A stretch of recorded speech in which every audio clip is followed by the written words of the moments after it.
Okay, can you all see my screen? Yes, ma'am. All right, okay. So let's start with our free discussion. The physio toolkit, which every one of us should have certain important considerations here to discuss so that we network better, we get a good opportunity, or whatever the current opportunities we have, we excel there better, and we in the future we create better opportunities. Okay, so the whole idea to have this free discussion was this only, that there are certain professional aspects which most of the physios they don't understand, which are obviously not taught to us. It is something which is coming out of my personal experience. Now I am overseas, so another experience I'm getting here. So I'm trying to put everything together so that you all will understand certain aspects of being a professional. So what are we discussing today? We'll quickly discuss networking. We will obviously discuss the resume building. I am going to share the PDF of my resume also in the group. So you all can just go through my own resume. I have put my resume in the PPT, but that is in the image format. So you might not.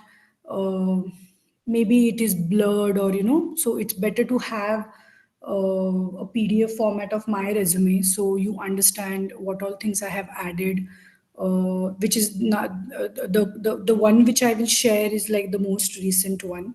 I'll share some insights about resume building. Then of course we will discuss what's the basic difference between CV versus resume, and we are going to just have a quick conversation on digital presence for physios. Okay, and of course teamwork for PTs. So let's start with, okay, sorry, this is the copy paste of my previous presentation, so just ignore the number 3 there. I'm going to talk about networking in terms of online and offline networking. So, we all know, I think networking, according to me, networking is nothing but a conversation. Okay, networking is nothing but the conversation we have in relation with to our work or professional conversation. So you build, the group of people who have the same professional background or who are in the same professional sector. Okay, so basically, why we all do networking, or why we, as a physios, we need to do networking is to fulfill our professional goals. That's like most generalized statement I can have about networking, which is equally applicable to other fields also. So, networking helps us to learn more about our career options. Networking helps for creating better opportunities. Uh, and we understand certain limitations also. When we network, we understand that, oh, maybe, maybe neurophysiotherapy is not for me, or maybe, maybe ortho is not for me, like how I chose not to do ortho and I chose neuro. So, maybe this workplace, where, oh, okay, maybe this workplace is not for me. So when you network with people who are from the same professional background, you create more opportunities, and you understand certain limitations also. Okay. If you are going to ask me about networking, according to me, my personal opinion about networking is it is crucial in every step of our professional life. So it doesn't mean that now I have like 8+ years of experience, so I don't need networking, and people who are BPT students, they need networking more than me. No. So maybe the sector will be different, the domain of networking will be different, because now I have 8+ years of experience, and someone who is having 3+ years of experience, or someone who is in the internship right now, maybe your domain of networking will be different, okay? But networking is crucial in every step of your professional life. So it is that fuel, which will boost up your confidence. Okay, and if you network correctly, it will work on a personal level also. It will make you a more confident professional. Okay, so you can choose the correct path, and life is all about choices. We all know. So so you choose the correct workplace, you choose the correct course, or you choose correct. Basically correct professional path, and that's why networking is important. When you try to do networking with different people, it also leads to personal growth. It contributes to your social well-being. So I think networking is responsible not only for professional growth, but to some extent also for your personal growth also, right? So networking will always, online offline doesn't matter, networking will always involve sharing of knowledge, sharing of ideas, exchange of information. It can be done formally. It can be done very informally also. Most of you who are with a good physio project for a very long time now, are also having sometimes informal conversations with me, right? Like regarding your cases or some of the personal issues you face. So that is also part of networking. So it doesn't mean that you always have to write a formal email and then expect an email in return. It's not like that. Doesn't happen like that. So we can say that it can happen formally as well as informally, based on what you really want out of that. Uh, you know Out of that conversation, because as I said, networking is purely exchange of information, sharing of insights, sharing of ideas and knowledge. Okay, I've divided networking today. That I always say, whoever has attended my soft skill course, they know that I always divide networking as online and offline, and I always say that both are equally important. Okay, you cannot say that now because it's a digital era, so online things are very important. No, it's not like that. Online and offline are equally important if you want to grow your network, if you want to create better opportunities. What comes under online networking for me, according to my personal experience, you can network best using these three platforms. I am not very active on Twitter, but yeah, Instagram, you all know, and LinkedIn, of course, yes. So let's see how we can network using these online platforms. Okay, you need to remember that now social media is a power of search. Okay, most of the time people are searching information on social media. Of course the Google and the search engines also play a major role, but really nowadays people are searching everything using either hashtags or people they are following on Instagram. Okay, so or other social medias also. So you need to remember that online networking is very important. And I know some of you are introverts, suppose, and who are not really good in initiating the conversations, or probably not no, it doesn't have that skill to strike a conversation. It takes time, but don't be afraid to have any conversation, or to or to initiate the professional conversations on these platforms. um, Actually, Instagram, I would say, is a platform for self promo. It's more like a self promotion tool. But using Instagram, you can definitely connect with good mentors. So, whom you're following on Instagram, what sort of feed is coming when you open Instagram, shapes you as a person. Okay, this is my personal opinion. So I do have a personal private account on Instagram. Okay, and obviously that's not like where I am not following any professional people, but it's all it's all rubbish and entertainment sort of a thing. I have stopped scrolling that a long time back, because uh, what you scroll on Instagram really matters to gain lot of like gain a perspective about lots of things. So just be mindful about the content you are getting on Instagram, because now everyone is using that platform to share the knowledge, to be in front and out there, and just showcasing everything on platform like Instagram, using videos and audio visuals basically. So be very mindful about the content you are trying to absorb using a platform like Instagram, because it can become a little too much. And probably you will learn wrong things more than you are actually connecting with good people there. So it's more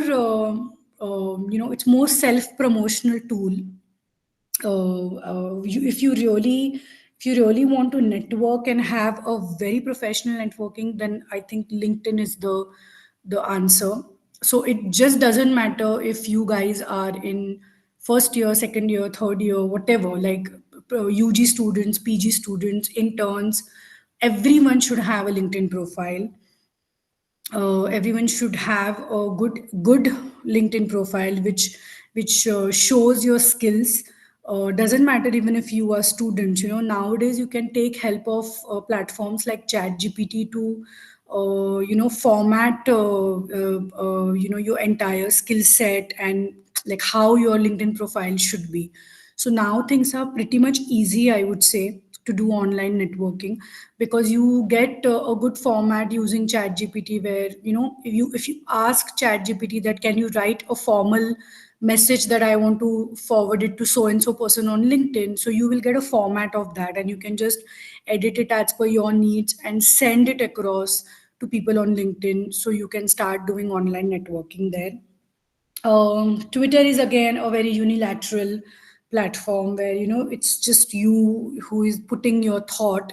But again, you can use it strategically to do networking there. Again, what you follow on Twitter, and to whom you reply and comment on Twitter also matters. So it's again a very two-way conversation which happens on Twitter. I am not really using Twitter so much for my networking, but yeah, LinkedIn and Instagram, definitely I would suggest everyone to uh, LinkedIn. You go through my profile and you will find out many aspects, right? Like how to write your experiences, your current experience, your previous experiences, your skill set, everything. You get an option there. So a very great platform for finding jobs. And overall also I feel it's more professional. It's a professional media. I would not call it as a social media. It's a professional media. You can now share videos and stuff also on LinkedIn, so you can use that as a self promotional tool also. Okay, and it's very bilateral. It's not like unidirectional, where only it's very two way. Like you can have your opinion on someone's post also, and which is visible to everybody who is following you, that you have commented so and so. So when someone is going through your profile, they can get a very good idea about what you write, how you write, what sort of opinions you post there about your professional like opinions. So I think LinkedIn is the communication is very different on LinkedIn compared to Instagram and other platforms. So I think online networking, it's crucial. Because of online networking only we all are today talking on platform like Good Physio Project, right? So it's a power of online networking that I'm able to share my insights and my experiences with all of you, and you are here, and you are listening, and you are like absorbing multiple things. It's the power of online networking. Having said that, offline networking is equally crucial. So offline networking you can do using three types. Like, this is my personal experience, this is not something which is given in textbook or anything. So this is my personal opinion, that offline networking you can do most important workplace networking, wherever you are working, hospital, clinic, doesn't matter. Some of you, if you are in the academics, then you're working at a university or a college. That's your workplace. So workplace networking. Then you have, of course, conferences and workshops. And then you have meetups and social events like, for example, this free discussion, or maybe someone is hosting a free camp and you get to know that via online networking, and you go there and you meet up people, and you attend those social events. Marathons is another platform where it's a part of offline networking, where you attend certain marathons and you work there, or that's also one of the social event. For me, the workplace networking plays a very major role, because when you're working, especially when you're working in a hospital, you have many healthcare professionals working with you: nurses, occupational therapists, speech therapists, doctors, ward boys also to some extent, different physicians, surgeons, everyone together. So workplace networking is the first step. So the moment you start working for an organization, I think you need to work on your networking skills there. What I mean by that is, start having the conversations with different healthcare professionals. If you're working together on one patient as a team, then I think keep the lines of communication open with every healthcare professional who is involved, so they get to know more about your professional, your professional work. They get to know you better. They get to know what physiotherapy is, and probably one day, a bad hope I have, that they will stop writing bad prescriptions for physios. That can only happen when we create awareness using the workplace networking. Okay. Another way for networking is obviously the conferences and workshops, whatever you are attending. You meet people there, and unless and until you initiate a conversation or you take those initiatives, you're not going to build the network. So you have to break the barrier here, that if you are not someone who is very comfortable in initiating the conversation, I think you will have to work a lot on that, so that you create better opportunities for yourself. Okay. So doesn't matter if it's a workplace networking, doesn't matter if it's a conference, workshop, any social events, for that matter online also. If you don't have the you need to build up your persona to initiate the conversation, and just come out of your comfort zone to get yourself noticed and get yourself you know to create a better network. What all things you can do for offline networking, whenever you are going to conferences, workshops, wherever you're meeting people. Always carry your business cards with you. Print the business card. We are going to come to all those aspects in the marketing and branding slide what I have made. So you can print the business card, keep it with you all the time. Okay, wherever someone is asking you to maybe someone is initiating a conversation, you can just hand over your card there, so it looks more professional. When you have a business card where basic information is written, like your phone number, your email ID, and your professional credentials. Okay. So if you are at even at your workplace, you can distribute your cards there. Certain workplaces have their own card system also, like they print cards for you, so that is also possible. Most of the urban in the urban cities, that culture has started now, that they print their own business cards and stuff like that. So that is one way. You can also have nowadays digital business cards. So it's the same as your hard copy, but it's just the soft copy version of your business card. So I think having a business card is like the first step towards networking. So please make sure that you print your business cards. There are websites which I'm going to explain that later on. But to summarize the point, I think always have your business cards ready at every offline networking event. It doesn't matter if it's a social event or workshops or workplace, doesn't matter. I think keep your business cards ready. That's the main foundation of offline networking. So you can just hand over the card, and that can strike a conversation as well. Okay, if you are not very comfortable in initiating the first conversation, maybe that can work for you as a first step towards having a conversation. Okay, ask a lot of questions when you're working, or you are attending a workshop, you're attending, for example, now this free discussion, the meetups. When you're attending these such kind of things, don't be shy, and don't stay behind that only Pallavi is speaking, and then I am just listening, and even if I have a question, I'm really not really coming in front and asking questions. So don't do that. Again, this is one of the first step towards offline networking. When you ask question, you are being seen. Okay, you are being there, you are being seen by other people. So when you ask questions, you at workshops or meetups, or even at workplaces also, uh, you are creating you're creating something for yourself there. So they will remember you because you have asked a certain question. So asking question is very, very, very crucial. Doesn't matter even if it's a stupid question. I keep saying that in my every masterclass or webinar, that it really doesn't matter even if you're asking a very basic and stupid question, but keep asking and keep pushing yourself to ask more questions, because that's again a very basic of what basic step of networking.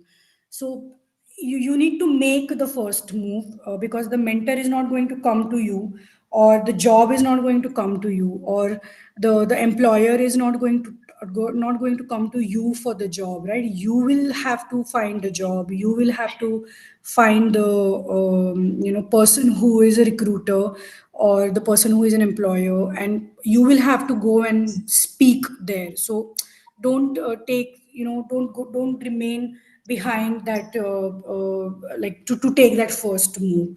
So discuss, another aspect of offline networking is discuss cases with your doctors. So suppose you are getting a reference from some doctor, somewhere, and you probably don't know that doctor, but he referred a case to you, and always find out who has referred the case to you, whether they have come from Google, word of mouth, who referred them to your clinic or for a home session for that matter. Ask question about that to your patient, so you know that who is sending you the references. So next time you can always contact that person, maybe say thank you for referring that patient. It can be another physio also. So just doesn't matter that you are discussing cases with other doctors per se. You can also discuss the same thing where you are um, where you are like sharing your knowledge with the other physios. Okay, so this is also one of the important part of networking, I would say, where you are discussing your cases with other patients, other therapists or doctors. Okay, so I hope the part of resume, part of networking is clear with all of you. There's nothing nothing out of the box I'm sharing with you, just something out of my experience, I'm going to share with all of you. I hope the networking is clear. Is there any question regarding networking? Is there any question regarding networking?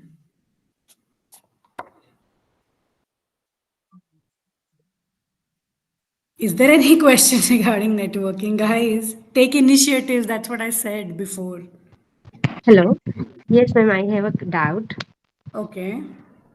So the thing is, sometimes I feel that if we do some sort of start conversation, so I feel that sometimes people will think that we are in need of patient or we are not doing good, so that we are here for marketing or Correct. such kind of thing. Like I feel that uh, like some extra thing, why to do some extra thing for patients. Correct. Yeah, Correct.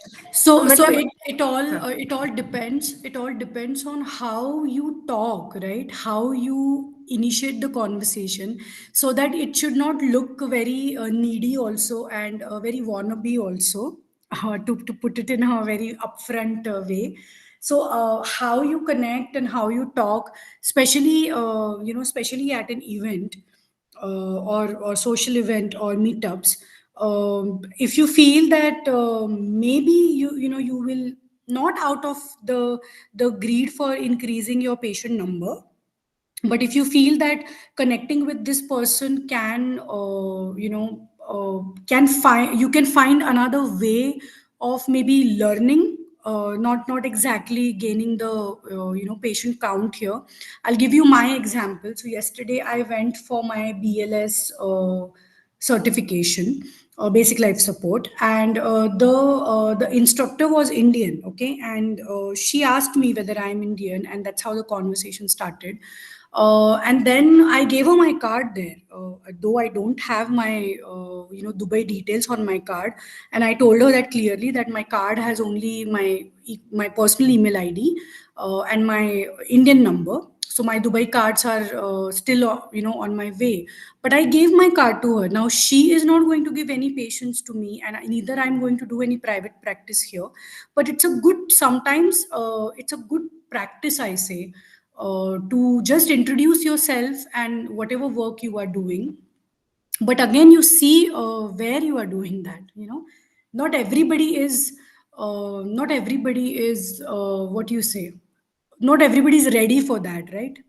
yes, yes, So I think you need to see completely. and take the decision. It's not like every workplace, every conference, every workshop, every meetup, or every social event you will go and start having a conversation. You need to see the scene also. What is the scene there, and then take the decision. And if you feel that maybe I will learn something, or I will have some another aspect of networking from this particular connection, then go ahead. Then there is nothing wrong in that.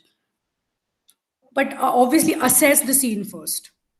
So that will come out of Perfect. experience. That will come out of experience. You will have many embarrassing moments. I have many embarrassing experiences in my life. So it's okay. Yes. You will learn out of Okay. experience. Thank you so much, ma'am. Randomly, I have messaged one orthopedic doctor on Instagram, Huh. and now since 1 year, he's being so nice with me, and we both are referring patients to each other. So I guess See, the random Instagram, I was like, Instagram will work or not, but it worked very well. So that's what yes, I'm but saying. That's the point offline is of online yes, networking. yes, yes. Okay, And thank you so much. many times your online networking will be converted into offline networking. All right. So suppose maybe your first conversation is happening online, via online platforms, where you are maybe using Instagram, Twitter, Facebook, these informal kind of platforms, or not LinkedIn, which is like the most professional one. And then you convert that into offline networking, and then you, like as you said, you are referring patients to each other, and so that's a great insight, right? Yes, ma'am. You need to assess the scene. I always say, assess Yes, the scene, uh, and then decide how to react. Otherwise, it will be a big goof up. yes, yes. Thank you Yeah, so much for your insight, ma'am. no problem. Any more questions, guys, for networking, or any experience like how she shared about her online networking experience?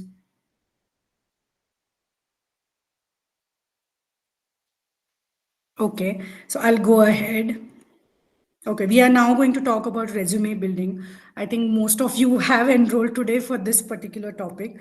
What exactly is resume? Resume, according to me, I if I have to put metaphorically, a resume is a trailer, like how you have a movie trailer, right? So resume is the trailer of your professional movie.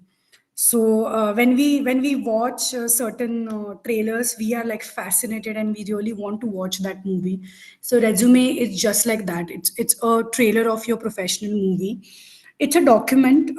If I have to define it, it's a document which displays our professional background and our skill set. Okay. What is the purpose of resume? The purpose of resume is to introduce yourself, obviously, professionally, and also to write your information in a very standardized format so that it's easy for the recruiter to understand what are you up to, what have you achieved, what is your professional background, and whether you are suitable for the role or not. Okay, so many times the recruiter, based on the resume only, will decide whether you are even suitable for the interview or not. So there are many types of resume. I'm not going into details of each type, but what we follow usually is the reverse chronological. Whoever has switched on the mic, please switch off the mic. So what we follow usually for PT resume is the reverse chronological resume, which means that you write your recent work experiences first and the recent education first. So it's a reverse chronology what we follow in, which is accepted most of the time. Okay.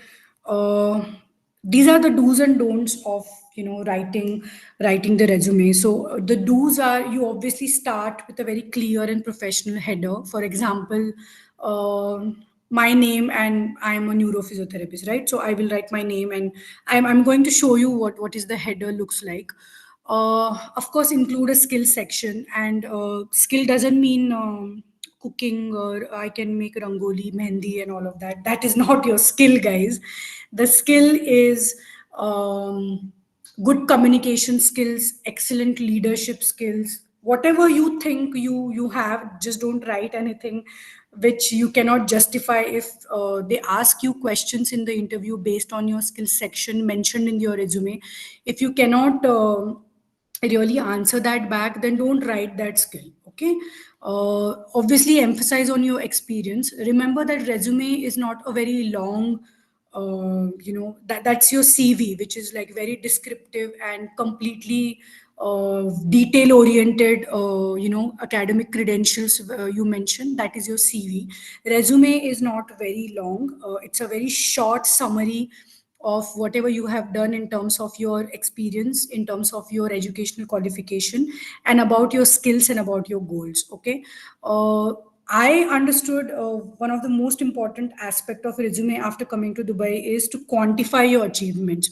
What do you mean by quantifying the achievements is how many patients, for example, if I am I was working as a home care physiotherapist in Mumbai before.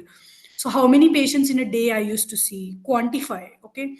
That, for example, I have seen 50 plus Parkinson's patients. So I will mention that in my, in my resume, that 50 plus Parkinson's patients, like, I have seen 50 plus Parkinson's patients. So quantify your achievement is very crucial when you are writing the resume, because that will highlight your, it will highlight your skill section also, that okay, you are able to generate, you have the quality to generate more revenue for the organization.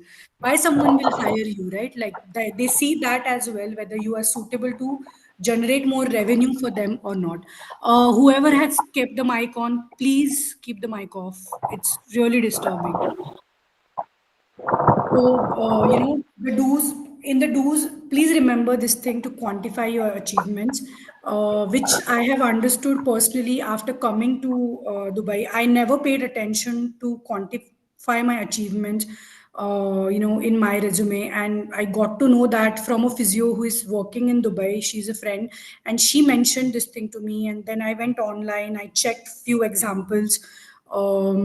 I curated certain things using ChatGPT. I also had some professional, there are websites which can generate professional resumes for you, which are paid, of course. So then, you know what I did? Like, I put all my details and I got a draft of that. I never paid, of course, but I at least got a draft that how they make the resume on those websites.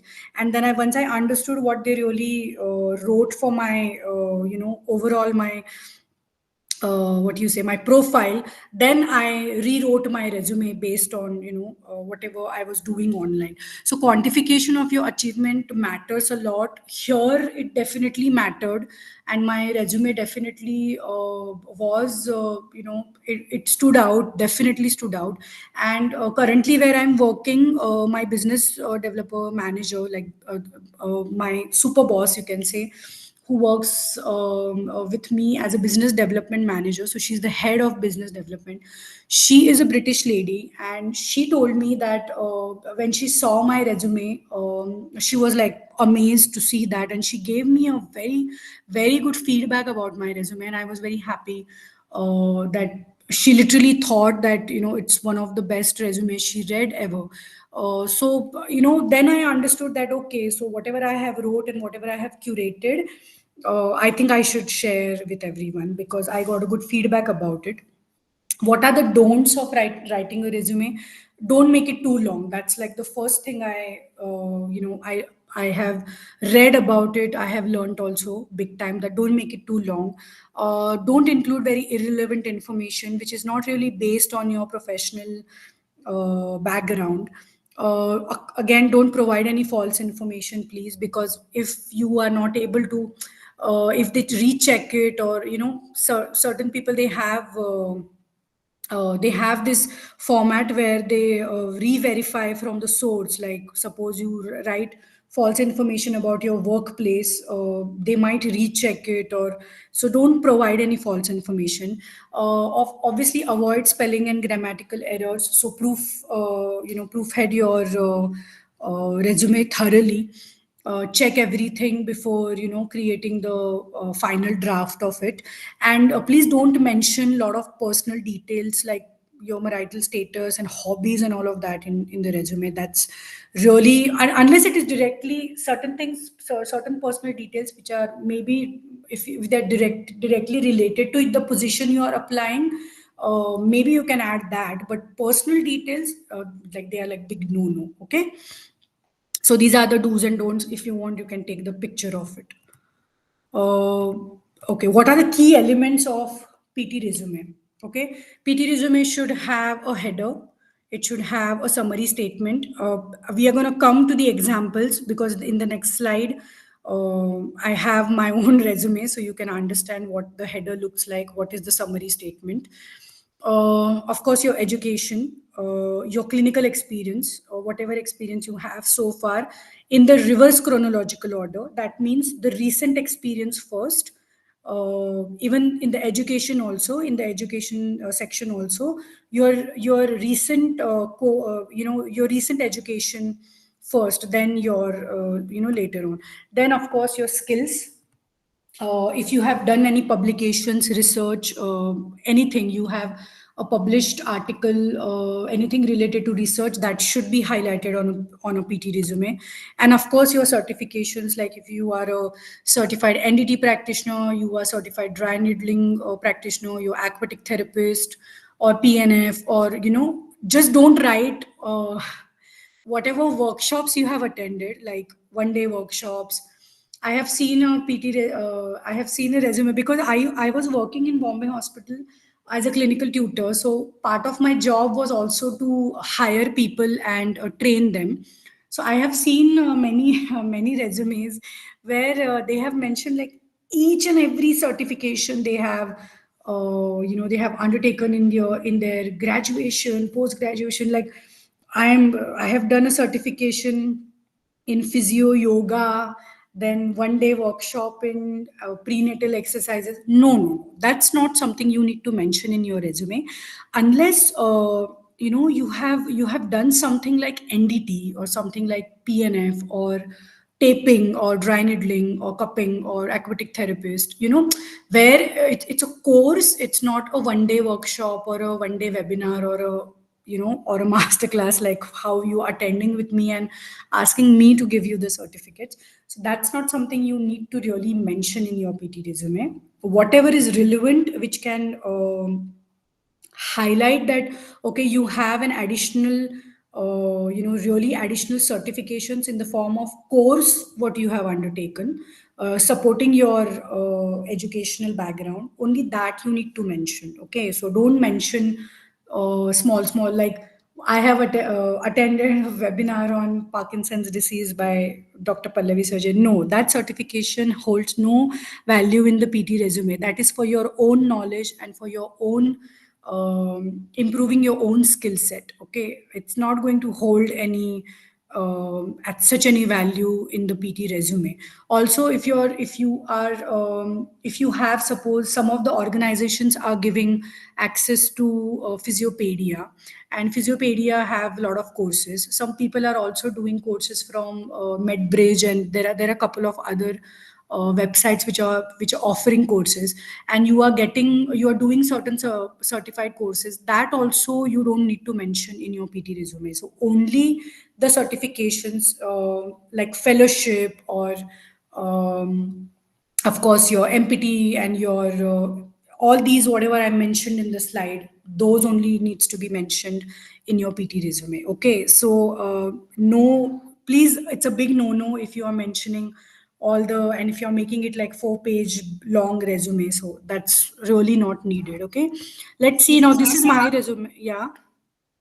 Sorry to interrupt, but generally dry needling and all courses are 2 days maximum.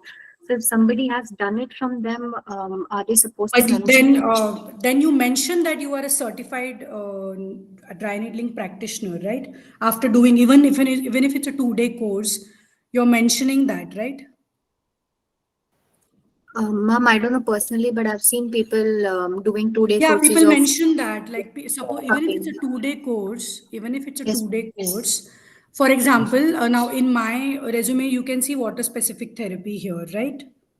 So, water specific therapy was a 5-day course. Okay, but it is definitely affiliated to IITF Switzerland, which is giving me an authority to write as a certified aquatic therapist, right? So I'm sure that people who are doing these dry needling certifications, they write as certified dry needling practitioner. That's what I have seen people doing it. Yes, ma'am. uh, or they write that they are certified kinesio, certified in kinesio taping. So it's a skill, or it's a specific technique which you are getting certified in, right? So I am trying to highlight that if you are doing a certification which is going to call you as certified NDT practitioner, certified PNF practitioner, certified aquatic therapist, certified dry needling practitioner, mention only that. Okay, don't mention the one day webinars or 1-day workshops which Can people I are add doing. something with Yeah. regard? My name is Mohammed Khan. Basically, I am a physiotherapist from Karachi, Pakistan. Uh, जब भी आप इस तरह के workshop attend करते हैं, then please mention that there should be a CME hour. CME hour basically आपकी उस वर्कशॉप की ऑथेंटिसिटी को और आपके पास बढ़ाती है। जिस तरह से अगर आप कोई लोकल रिहैब में कोई वर्कशॉप अटेंड करते हैं और उसकी आप सर्टिफिकेशन सामने रखते हैं कोई इंटरनेशनल फॉर्म में या कोई बड़े ऑर्गेनाइजेशन में, तो वो उसको काउंट नहीं करते मोस्ट, Exactly. क्योंकि Exactly. क्योंकि वो इसीलिए नहीं करते क्योंकि उसके अंदर वो आपसे दूसरा सवाल ये पूछेंगे, does this course is CME hours and how much CME hours does this course offer? और आपके And that's पास वो exactly, yeah, that's exactly why, from whom you are, like, who is the resource person for your certification, that also matters, right? Because that's what they sometimes ask in the interviews. Also, they might ask that from where you have done. Another certification. What you can mention is if you are also a chiropractor or osteopath, that's also one certification which should be the key element of PT resume if you are doing that. Okay, it's not something I endorse a lot, But if you are doing that, then, or if you have taken a degree fellowship into those courses which are like certified chiropractor and osteopath, then those certifications should be mentioned in PT resume. Not the small 1 day workshops, 1 day webinars, master classes. If you have attended a course on biomechanics, no, not something like that. Okay, a very technical hard skill, if you have you know, if you have really got a certificate for any of the hard skill, for example NDT is a hard skill, dry needling is a hard skill, so technical skill which is what you say, complementing your education as a PT, as a physiotherapist, I think that those certifications should be on your PT resume, and not the 1 day thing which holds no value actually, because nobody asks you about the certification unless you have certifications like this, whatever mentioned. So I hope that's clear to you. I am really not aware about this dry needling, and it depends upon the resource person, whether you can call yourself as a certified dry needling practitioner after the 2 day course. I'm not someone who is really who is the right person maybe to understand that. Like when you can call yourself a dry needling practitioner, I am also not aware of that, because I am not going to do that ever in my life. So I don't know. Okay, is that clear? But he raised a good point that it depends on your resource person and the CME points or CPD points. That's what they call here in Dubai. So it is also based on that. In India, we definitely don't have anything like that. But you see the resource person, okay, with whom you are doing the course, and whether they are affiliated to any organization which is a registered organization. And so nowadays there are courses, people are taking courses with like government tag also, right? You see a lot of people who are doing that. For example, I will tell you one more example here. Suppose if you are Hello, doing ma'am. the, yeah, 1 second now. Suppose if you are doing the ergonomic certification with someone, like you are doing a course or whatever, 3 day workshop of ergonomic thing, that you will not mention in your PT resume unless it gives you an authority to call yourself with a with a tagline after that certification. Okay, this is what I meant in the key, like when I wrote this in the key elements. Okay, now you can go ahead with the question. Hello. Sorry, extremely sorry to interrupt, but I think the presentation is not visible. I don't know if it is just me. You are not, what about others? You are not, It is visible. Visible. yeah, Oh it's yeah, visible. yeah, I did get it now. Okay. It's visible now. Thank you. Okay, no problem. So this is what I meant when I wrote about the certification, that don't write plethora of 1 day. You know, I have done that mistake. If you see my, I don't have a soft copy of my old resume, but I have mentioned like each and every certificate what I have received during my undergraduation and post graduation. I have literally mentioned everything in my old CV, resume, whatever you call it. So we don't really need that unless it's a course and unless you become a specialized, skilled person for that particular hard skill. Okay, like how I am an aquatic therapist, something like that. So this is my resume, okay, which you will receive in the PDF. So here, now this particular, you can see the arrow and everything, right? Now my screen is visible, right? Yes, ma'am. Yes, Okay. ma'am. Yes. Yes, ma'am. It's So, visible. so this is a header that Dr. Pallavi Sarjay, BPTH, MPTH, neurophysiotherapist. This is a header in the resume. Okay. This is a summary statement. So because I was looking for a job in Dubai, So it was mandatory for me to mention my DHA ID and my that I am holding an eligibility letter. This is my old resume. Now, when I will update my resume, I will mention my DHA license ID. I will not write now holding DHA eligibility letter, because now I have a license. I don't have eligibility letter. Now my letter is converted to license. So now I will change my resume and I will write it as DHA license ID. It will start with that. And this is a summary statement that self-motivated professional with 8 years of experience and blah blah blah, whatever I have written. So this is the summary statement. The second key element what we saw. Okay, so the work history. Next comes the work history. You get all these formats in Canva app, so you can edit your resume, make your resume on Canva app also.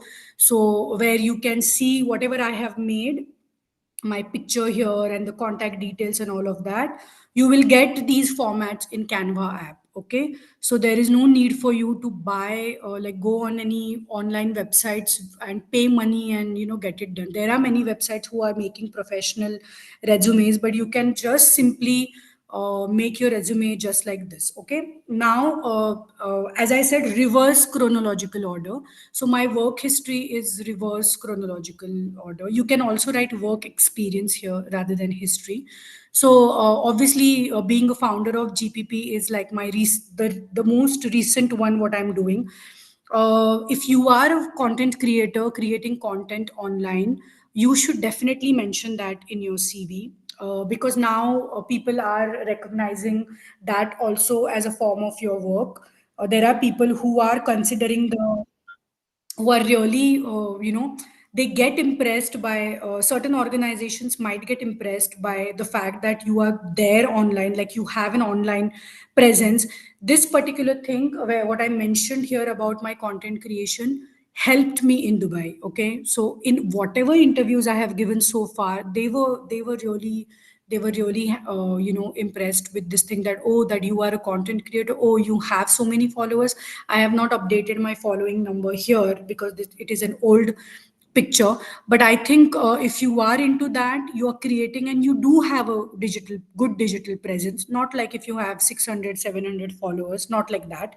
If you do have a good physio content, like you have a good digital presence there, then you should definitely mention that in your CV. Okay, this is also one tip I have got from a friend who was working in Dubai, and she told me that you must mention that you are a content creator because that holds a value.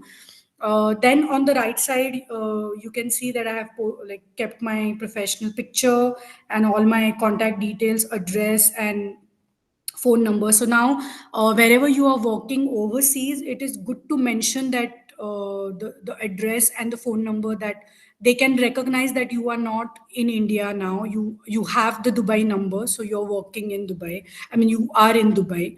And of course, you mention your email ID. So it's good to mention the local phone number wherever you are working. And then, of course, the local address. Then the skills I have mentioned, that I feel that I have great communication skills. I can justify that if someone is asking me questions based on my skills in the interview. I can justify these skills. That is the reason I have mentioned these skills in my resume. So you need to really jot down your skill set, your soft skills, that you're really good in which particular skill you think you can justify in an interview. If they start talking about communication skills, I can answer that, I can justify that. So don't mention any false information. If you do not have good leadership skills, don't mention that. Okay, if you are not very creative in designing rehab plans, don't mention that, because whatever you will mention, they will take interview definitely based on that.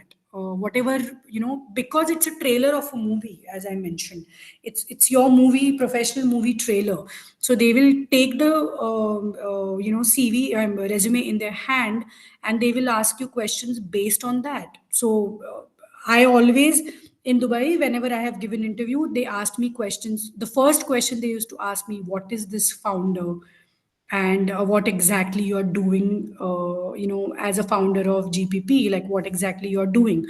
Again, I have mentioned that you quantify your, your, your experience, your everything in the resume. What I meant by quantifying is this: that I have conducted total 11 master classes, I have conducted 3 discussions, 1 offline workshop. So I have quantified my work as a founder. Okay. For example, consultant neurophysiotherapist, home-based rehabilitation, right? I was a consultant neurophysiotherapist back in Bombay. So what I was doing, I was providing home care to my patients. What I mentioned here in terms of quantification is I specialize in treating patients with, then I mentioned the names of the cases. Then I mentioned that I have successfully treated 50 plus patients. I have received 95% success rate. I am 4.9 Google rated. This also matters. Okay. Then you also, if you are a self-employed, you also see that how much, like percentage wise, how much revenue or patient base is increased in the past 1 year, and you can mention that also in your resume, that maybe there was a 50% hike, 50% more patients I started receiving in the last year, something like that. Okay. So this is what I meant when I said that quantify your work experiences. So this is what I learned after coming here, that this is how you can quantify, and you can show that, oh, what idea this is giving to a recruiter, that okay, this is giving an idea to a recruiter that I can generate more patients, I can generate more revenue because I am a founder. It is justifying my communication leadership skills.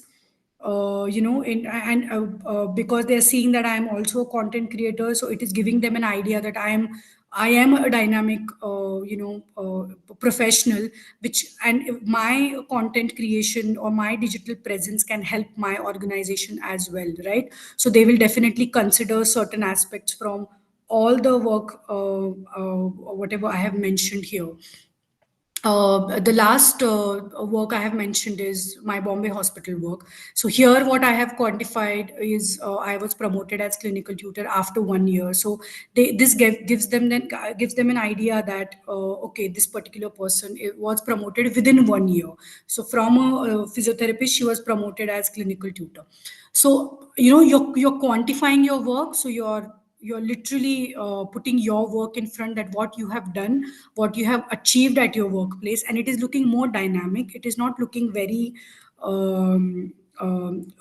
basic or very mediocre in terms of promoting yourself. Okay, because this is a document which is going to the recruiter is going to decide based on your this document whether to call you for interview or not. And if they don't see any dynamic aspect or dynamic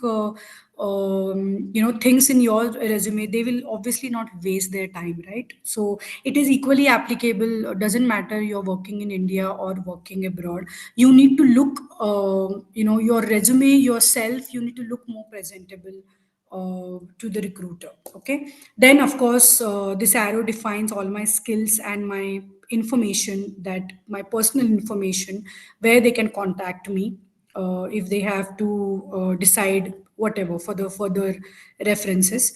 Then my education. So I have kept my certification first because this is as good as MPT and BPT, because it is affiliated to IITF Switzerland, and that course or the certification holds that value. That is the reason it is here. Otherwise, if you have done dry needling and those certifications, that can come under a separate section of certifications here. My this particular certification holds that much value. That is the reason it is in the education format. Okay. Otherwise, you please make a separate section here about the certifications. Then my MPT and then my BPT. So reverse chronological order you should mention, and then the accomplishments here. A very great, to highlight your skills. If you have done any if you have conducted any free camp, if you have done any if you have any publications on your name, For example, for me, because I am a founder, I have conducted so many things, like I have done offline workshop and all. So I mentioned that in my accomplishment. I don't have any other academic accomplishments as such as of now. So the moment I will have that, suppose if I write a book or if I publish articles, I will definitely mention that in my accomplishments. Okay, and it doesn't matter if you don't have anything right now. That's also fine. There is no there's no hard and fast rule that the resume should look like what I have made, but this definitely gave me a good feedback. That is the reason I'm sharing my resume with you. Okay, so this is not a hard and fast rule that you need to write accomplishment the way I have written, or need to write the education or work history or summary statement the way I have written it. Okay, this is just a format. You can maybe get a better format on Canva to put your details, and you can maybe make a better resume. The only thing you need to remember is these key elements when you are writing the PT resume, and these do's and don'ts what we saw. We really need to understand these do's and don'ts. Okay, so my format is Ma'am, just for the, yeah.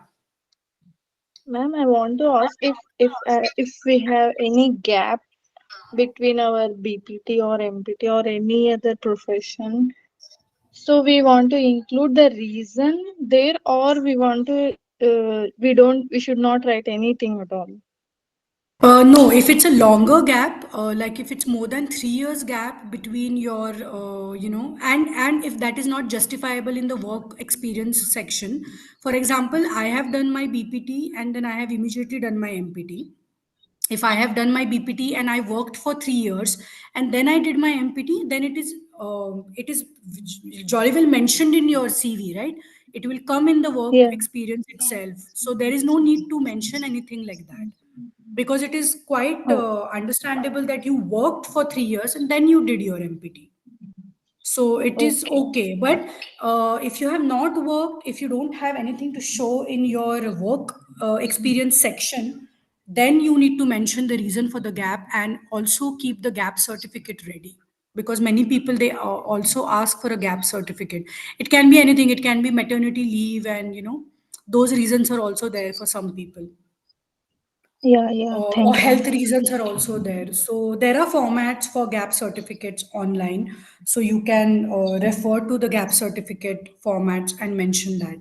If you mention the reason, I mean, if it is understandable looking at your work experience that you worked for certain years and then did MPT, it doesn't matter. Then nobody is going to ask you so much. Okay, okay, Okay. ma'am. Thank you. Yeah. So this is not again a very. This is my experience. So I'm sharing all of these with all of this information with you. You can create much better resume using Canva and Chat GPT, and you can go on I think zety.com, ZETY. That's also one website where you can create a draft of your resume. Don't download it, because to download, I think you have to pay some amount or take the subscription. So you can maybe just create a draft and see how these websites are creating, the resumes based on the information you provide them, and maybe you can just make similar one using the Canva app. Okay, so in Canva, you will get many many different templates to edit your resume based on what you want to highlight. All right. What is the difference between CV and resume? Let's understand that, because these are two different things. These are not the same, and mostly at the for the clinical workplaces, they seek for resume. They don't seek for CVs. CV is more for the positions, academic positions or research based positions. So this is the difference between CV and resume. A CV is a very in-depth, long, overview of person's background, and resume is definitely just a concise summary of your skills and experience. It's definitely CV is very detail oriented than a resume. The purpose of CV only is different, I feel. They and this is based on the American guidelines. I think in UK they consider both the things as same. I'm not very sure, but there is, I think so. Okay, this is based on the American guidelines where CV is detailed and longer and more detail oriented, and resume is like a trailer, like a movie trailer. So it's a very short and very specific to the position you are applying, or with very relevant qualification, experience, and skill set. That's it. Of course, CV is for academic positions, research opportunities, and grants, and all of that. Which I think if you talk to Dr. Vakar, he will be able to give you a very good insight about CV, because he's someone who writes.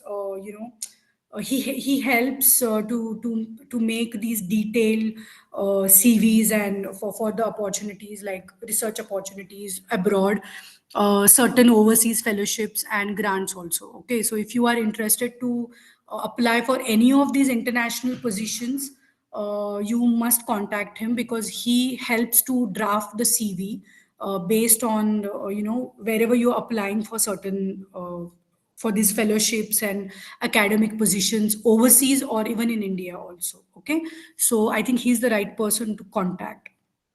So this is like the basic difference between your CV and resume. All you need to really remember, if you're going in a very basic clinical aspect, you need a resume. Okay, you don't need a very lengthy CV. Then because it's more specific for academic and research opportunities, and most of us, we go ahead with with a non-academic or in a clinical sector, right?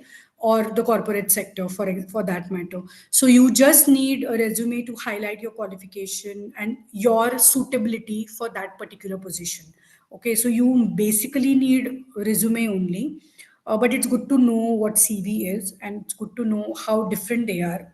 So your resume is definitely limited to one page or max to max two pages based on your experience and your educational qualification. Mine is two-page, you can see that.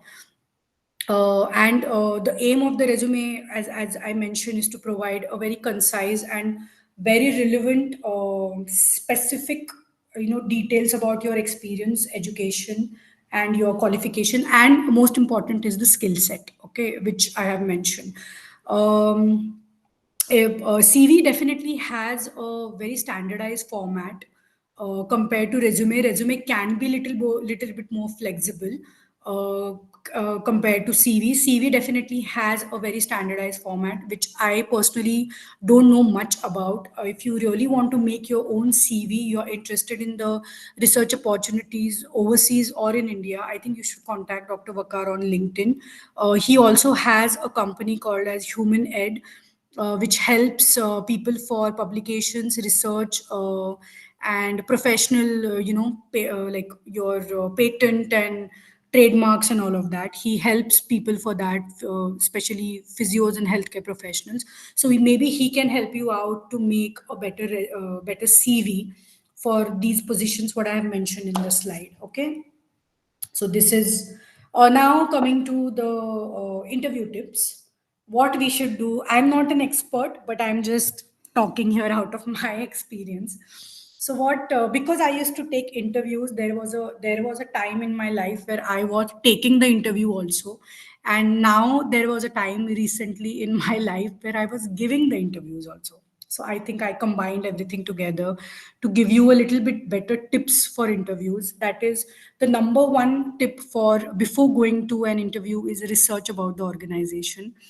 It is very, very, very important. Okay, I have been asked this question. The first question in two of my interviews, what I have been asked here in Dubai is about their organization, what you know about, you know ABC, or what you know about blah blah blah.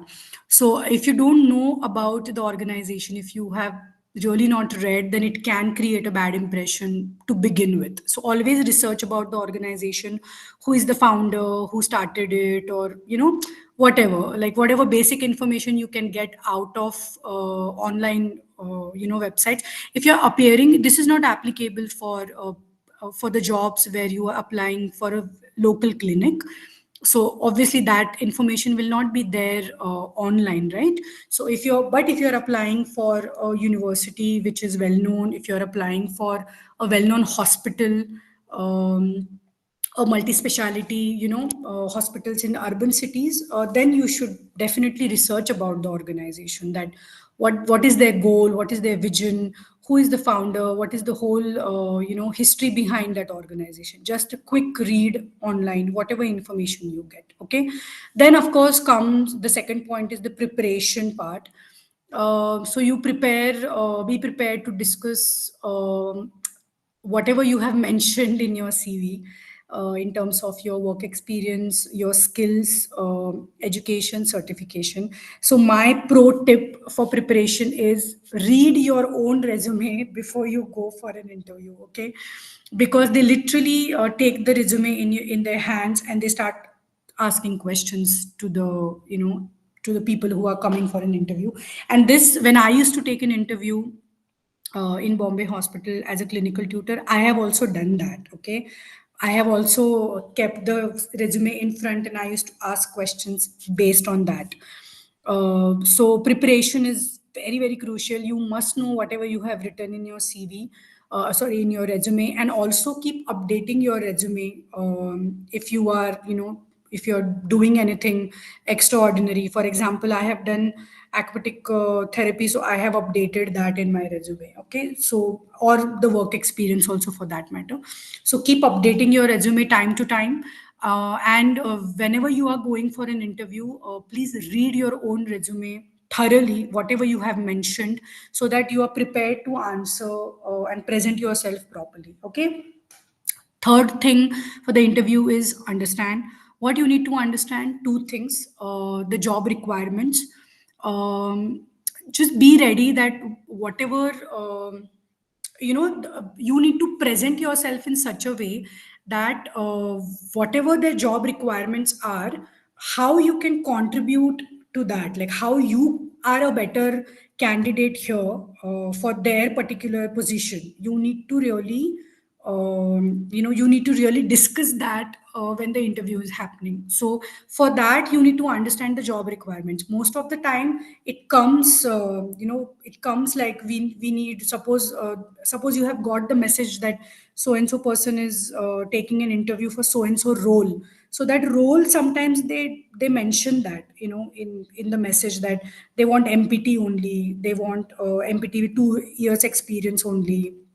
So basically sometimes the job requirements are mentioned already, so you understand the job requirements and be ready to discuss that how your own experience, the previous experience, or how your educational experience can align with the job requirement, and how you are like the best candidate they can ever have. So you need to present yourself like that, even if just doesn't matter that maybe you don't fit into the criteria so much. So but just understand the job requirements. Then of course, when the interview starts, then you have to obviously have active listening to whatever they are trying to like. Whenever they are giving you the opportunity to talk, you should talk. You should not really interfere when they are asking questions or trying to analyze you. So take pauses, be more attentive when you are talking, sit straight, don't sit very like very slouched posture. Sit straight, have empathy, have a very smiling face, but maintain the professional boundary. You're not going to be all chirpy and bubbly there in the interview process, but make sure that you are giving a positive impression to the person. Okay. And also you need to make your impression in such a way that they understand that as a physio you have good communication strategies. You know how to communicate. You will tailor your communication as per the patient's need. Okay, so when you are having the conversation, watch out for your words, what you talk, how you dress, all these things really matters. Your soft skills when you are giving an interview, right? So just to make sure that you are absolutely calm, positive, and you are communicating well, your language is clear, concise, not too much, not too less, no monosyllables, you're talking in sentences, no nodding of head preferably, keep your gestures properly, okay? Most important thing in interviews, I according to me, is you prepare yourself for clinical scenarios, because mostly we ask, I also used to ask this question to candidates, that suppose you have a patient who is right sided hemiparesis, how will you do the sit to stand? Okay. Or I have a patient who is having a chronic low back pain, what is your first line of management? So you need to be prepared for the clinical scenarios, because the interview questions may be directed to sometimes practical demonstration also. So I had an interview here in Dubai where the practical demonstration was mandatory. Okay, so they were showing the X-rays, giving the clinical scenarios, and making us like show the demonstration on a model uh, for that particular clinical scenario. Like, so it can also happen anywhere. It can happen that they might ask you to practically demonstrate. So be prepared for all these clinical scenarios before you go and appear for the interview.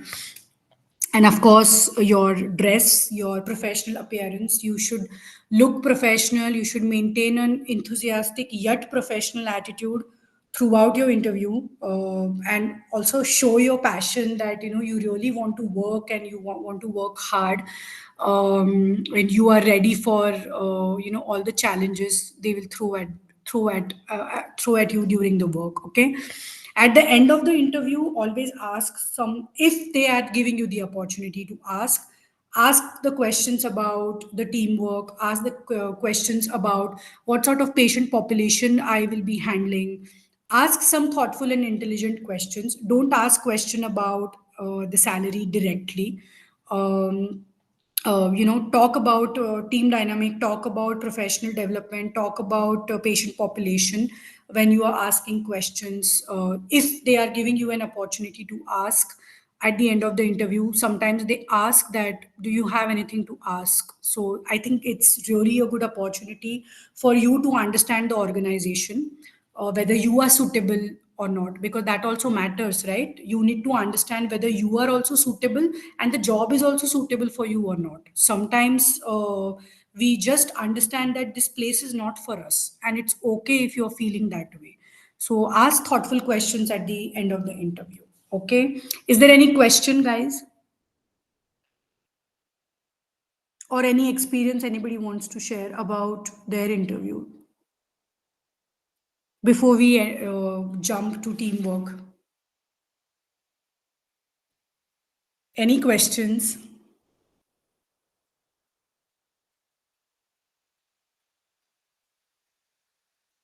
Any questions? No questions at all? Hello. Yes. Yeah, can you hear me? Yes.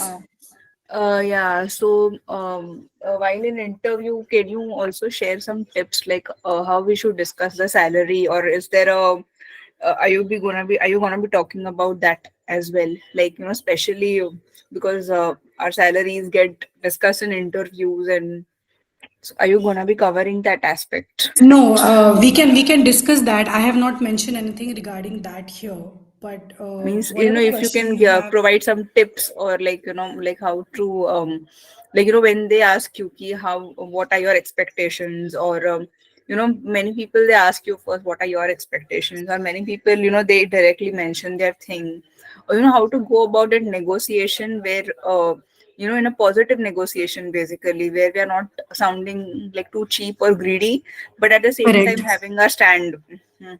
So if you could Correct. share So, something or about your yeah, experiences. uh, my experiences, I would say, I will give you two different scenarios. So Hello, hello. can you Uh, hear yeah, me? yeah. So this actually, I wanted, your opinion on for both the things. Like, when we go for a job, so that time we're discussing salaries, but when we are as home care physios, when we are discussing charges with patients. So that I think the skill is important in both the scenarios and for both Yes. the settings. So if you could throw some light on this. Okay, so let's start with the home care first. Okay, I'll start with the home care first because that's my area of expertise. So when we are dealing with home physiotherapy patients, I think now it's high time that every one of us needs to have one fixed charge as an assessment charge. So whenever someone contacts that so and so whatever effort and we need a physiotherapy session, the first question they ask is what are your charges. So I when I was practicing in India, I always used to tell them that this is my first session charge. For example, it can be anything based on where you stay, okay, because in Mumbai even the area matters, right? For example, 1000 is my first assessment charge, which is a fixed charge. I'm giving you an example. It can be 500 also. It can be 1500 also. It can be 2000 also. I have seen a physio whose session charges are 3,500. Okay. So because we don't have a regulatory body to really handle these quotations, that is the reason this whole problem arises. But have a fixed first session charge. Okay. It can be anything. Decide as per your travel, as per your everything, like one fixed charge you need to have as an assessment charge. So when someone contacts you, first of all be firm. Even if you are going to lose the case, it's okay at times, okay, because now it's the high time that you really need to prepare yourself in such a way that you have one fixed charge, and make sure that you present yourself so well that they will book your first session. And in the first session itself you need to convince them to continue the session. That communication is in your hands, okay. So first session, when they call me and I tell them that suppose 1000 is my assessment charge, sir, so I need to see the patient first, then I will decide whether a short session is needed or a long session is needed, and I can discuss after assessing the patient, and then I can send you the quotation for for the remaining sessions, how many sessions will be needed. If it's a short session needed, then what are the charges, and if it's a long session needed, what are the charges. There are another aspect of deciding the charge. If you are a self-employed or if you are doing only home care, just see whether the patient is going to be a long term patient with you.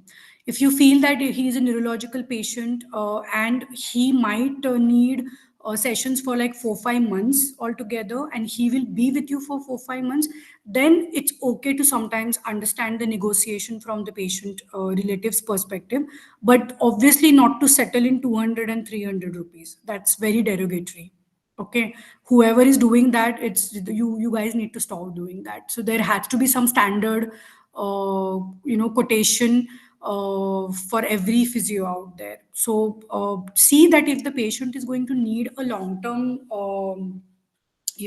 a very long term requirement, then probably you can negotiate the charge also. I have also done the negotiation. I have also accepted the negotiation from patient's end, because I know that the patient is going to be with me for a longer time, for a longer sessions. So I have sometimes considered the negotiation from patient's end. Okay, so you need to that everything will depend on your first conversation with the patient's relative or patient itself to decide about the home care charges. Okay, Pooja, is that clear?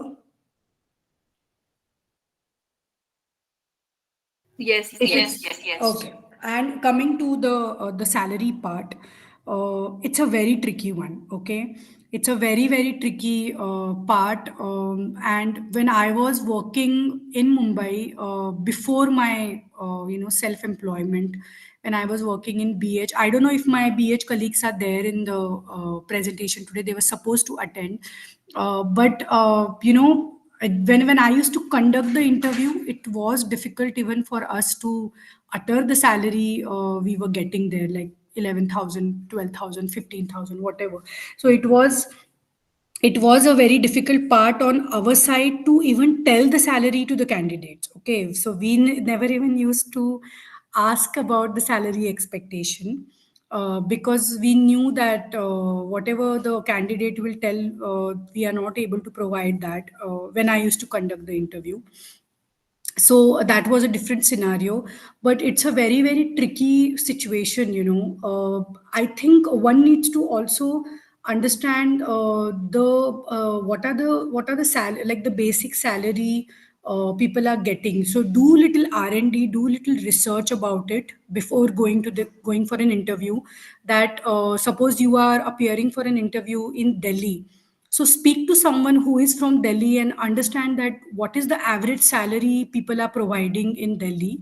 Uh, Clinic, hospital, take a quotation from friends who are working already in Delhi, or from any seniors or people who are on social media or also nowadays helping out. So take the quotation little bit, do little R&D before setting up your, otherwise क्या होगा कि you have set a expectation for 50,000 and they are doing the interview only for 15,000, okay, or 20,000, and they will right away straightforward say no to you. Like they will say that we can't hire you because we can give only 20,000 and you are expecting 50,000. So that gap also should not be there in your expectation and in whatever they are providing. Okay, so I think a little research is definitely needed here. Wherever you are working, what is the starting salary? I am a professional with so and so years of experience, or I am a fresher, then what salary I should expect. So I think before appearing for an interview randomly, one should do a little homework about all these things based on where you are applying, whether it's a clinic, whether it's a hospital, which city you are applying. Okay, because it's very tricky. You might say that I want this much, and there probably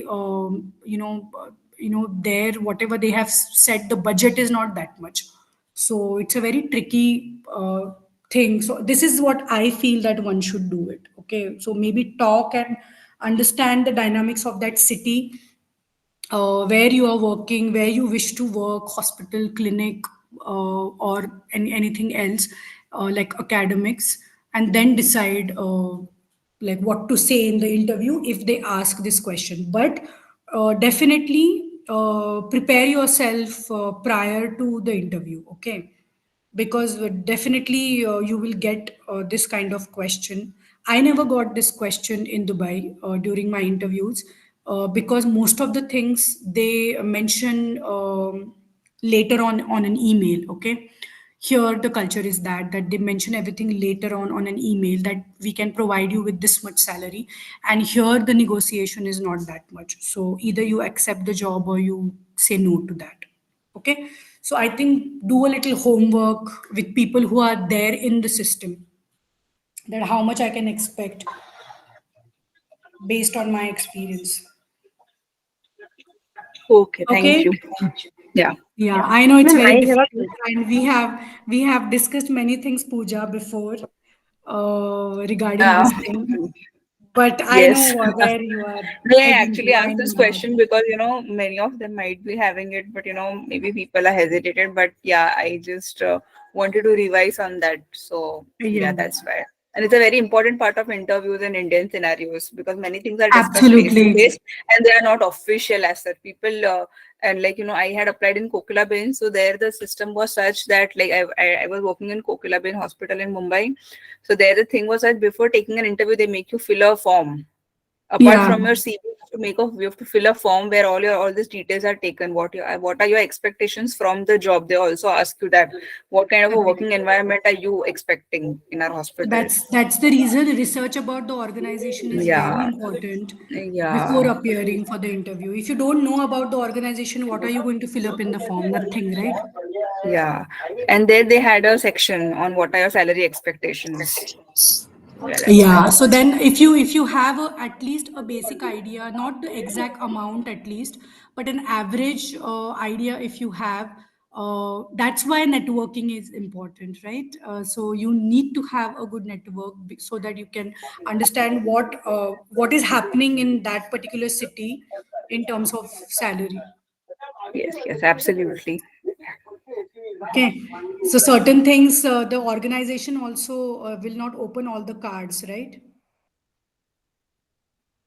It's like that. Okay, let's understand the teamwork now. Teamwork Ma'am, I is have a important. question. Yes. So, ma'am, can you please throw some light on some field or some places where we work in India only and we could get a good amount of pay? Likewise, in home care, we can expect more income wise, right? So, in Okay. some uh, like Uh, one of my if friend got a job in Sipla as a cardiorespiratory therapist, and there she was Correct. paying well. She was being paid well.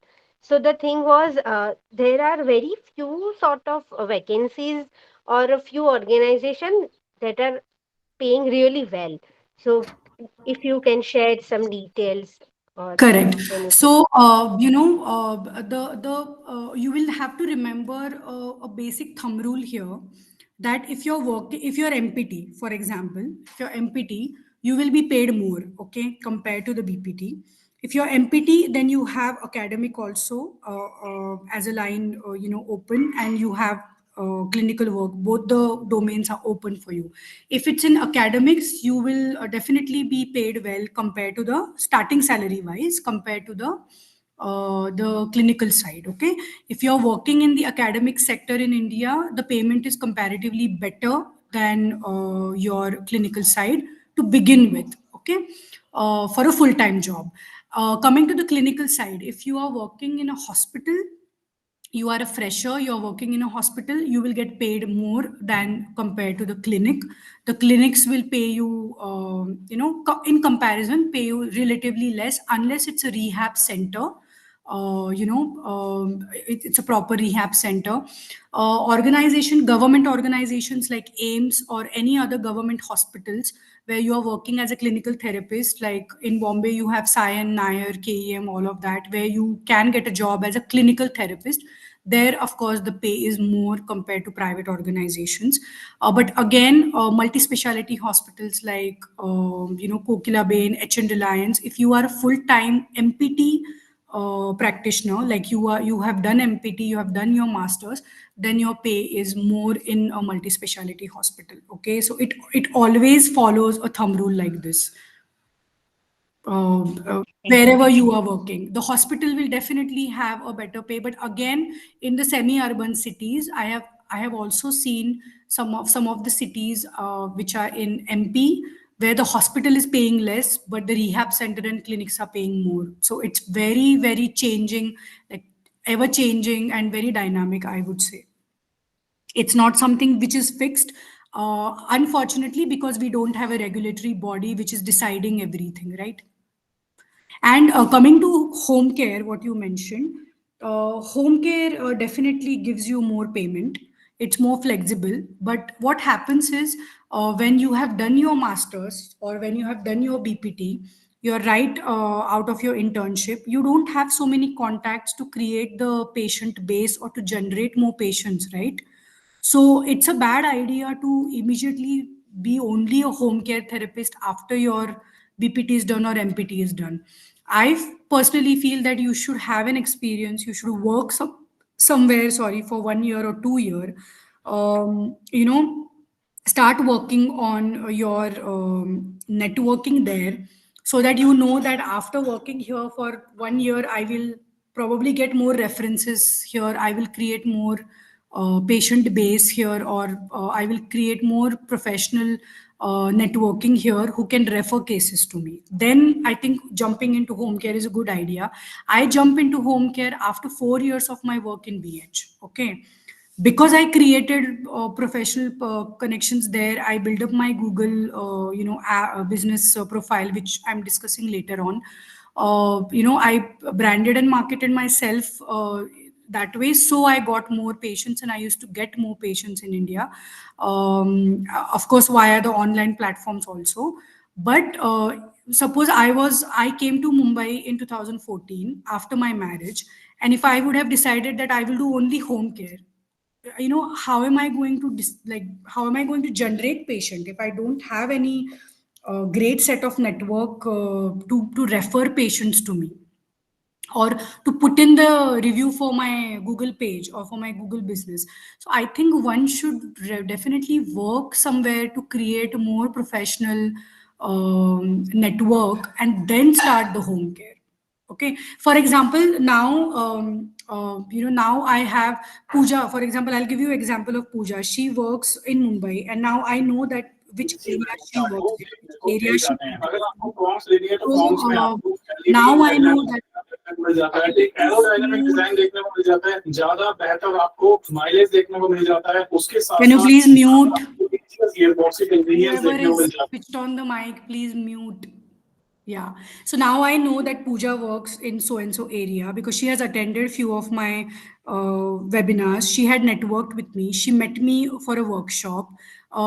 She presented herself very well. She gave me her card. She was there, and she, in our discussion, she told me that she was working with Kokila Bain, and she has this neuro background also. She connected with me on LinkedIn. I checked her profile on LinkedIn. Now I know that Pooja can take care of some of the patients. If anybody is referring me a case which I can't go and she stays in that area, I will refer that patient to her.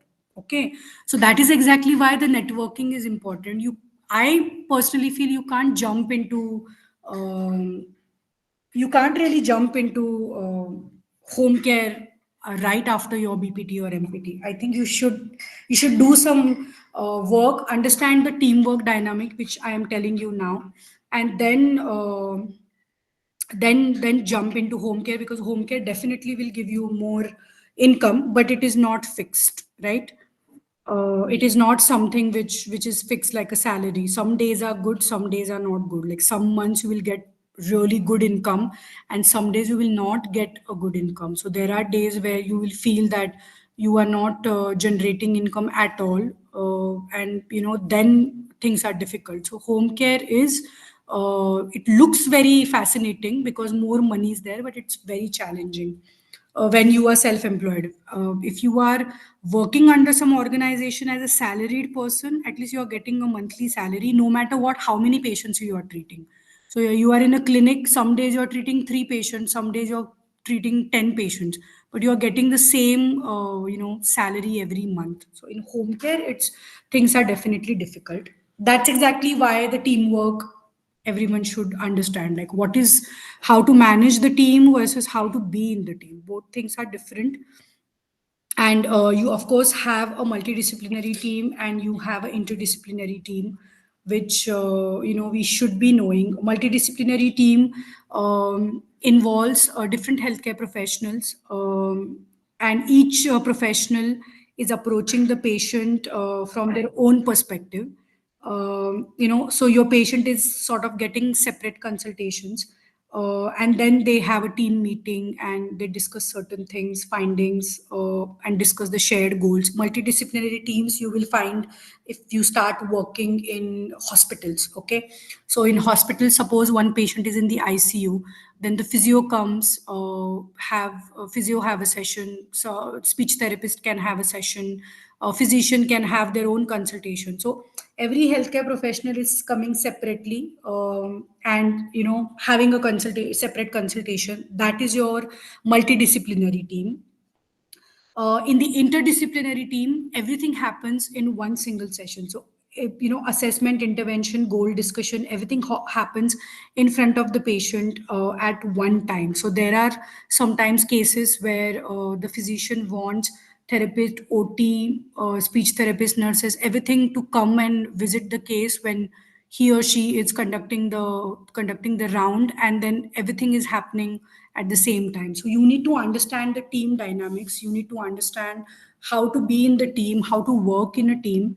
You need to understand when to draw the boundaries, learn when to say no when you're working in a team.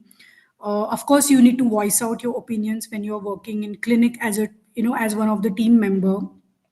uh, uh, if when you're working on a daily basis, you definitely need an honest communication with your team members. Okay, so have a collaborative spirit, especially when you are discussing assessment, or when you're working. Suppose, for example, what happens in some clinics, it happens like rotation wise. You see one patient for 1 week, then they change your patients. that also happens. So if you're working in a team, I think you need to have a collaborative approach where you are discussing the assessment, you are discussing your opinions about that case with the other team member, and basically you are understanding your own role in the team. Okay, so be grounded and be realistic when you are working in a team. Otherwise things can become difficult and you will start losing interest in working at a particular organization. So I think voice out your opinions, especially when you're assessing the patient or treating the patient, but also have a honest communication, and be calm and be grounded. Another thing what I would suggest when you're working in a team is to not to take lots of things personally. It is out of my personal experience. When you're working in a team, every person is different, and it's sometimes very difficult to work as a physio in a team, if it involves different healthcare professionals. But I think just forget about your workplace. The moment you leave your workplace, I think you need to just forget about your workplace. Just get your salary and don't let the things affect you a lot. That's my my funda of teamwork. Like when you're working together, keep the lines of communication open. You need to share your ideas and you need to express your concerns. So don't be shy to talk and take the initiative to talk. Your attitude has to be approachable, that people should find you approachable, to raise a concern or to share their ideas. So it's a two-way street. When you are sharing the ideas and expressing your concern, you also need to have an approachable attitude. um, there is a difference between criticism, the constructive criticism, feedbacks, and negative feedbacks. So learn when you can give a positive feedback to other people, so that you guys work together as a team, and that will uplift your patients, like the plan of care also. Recently only I had is a I had a very thorough discussion with one of the physio. He called me from Bombay, and he is having a terrible time working in a team at his workplace, and he's not able to cope up. He's going in a bad burnout, and we had a discussion like how he should be talking with his boss regarding the things he's feeling. That's also equally important. Don't feel that how your boss will react about certain things. I think it's important to share whatever your concerns are. Otherwise it will have a very bad burnout and you will eventually lose your job or lose the interest and you will resign from your job. Don't waste your energy in complaining about things. Give the credit wherever the credit is due, to whoever the credit is needed. Talk, communicate, and learn together. That's what I always keep saying. And also, I feel that when you have an approachable attitude, things are easy at a workplace. Okay, and when you don't let your professional issues affect personally, then that's the most important thing. So don't let you're getting the salary, just forget about your work there only. The moment you are outside, like out of your clinic, out of your college, out of your hospital, wherever you are working, the moment you are at home, you should just forget about all these things. And it takes time for all these things. I have been there where I used to have frustrating episodes. I used to cry that this has happened at work, that has happened at work. I used to talk with my colleagues and my friends at workplace, and this is not happening properly, that is not happening properly, in such a less salary we are slogging our ass. So I have also been there, but it takes time to understand the work dynamics and whatever I'm trying to tell you guys. So keep your mind cool and keep your attitude approachable, so you solve certain concerns and you don't get the burnout very easily. Otherwise you will stop working very soon. As a physio, we are really getting drained personally and professionally, at both the times. So, yeah. Let's talk about last aspect, that is branding and marketing for physios. How should we market ourselves where we will not look very greedy, as someone mentioned, and wannabe, and how to brand ourselves. So I think these are the key elements which physios need to learn from the marketing perspective. One is if you have your own setup, you need to have a logo, a website, a professional website. Doesn't matter even if it's not a dynamic website. If it's a static website, also that is also okay.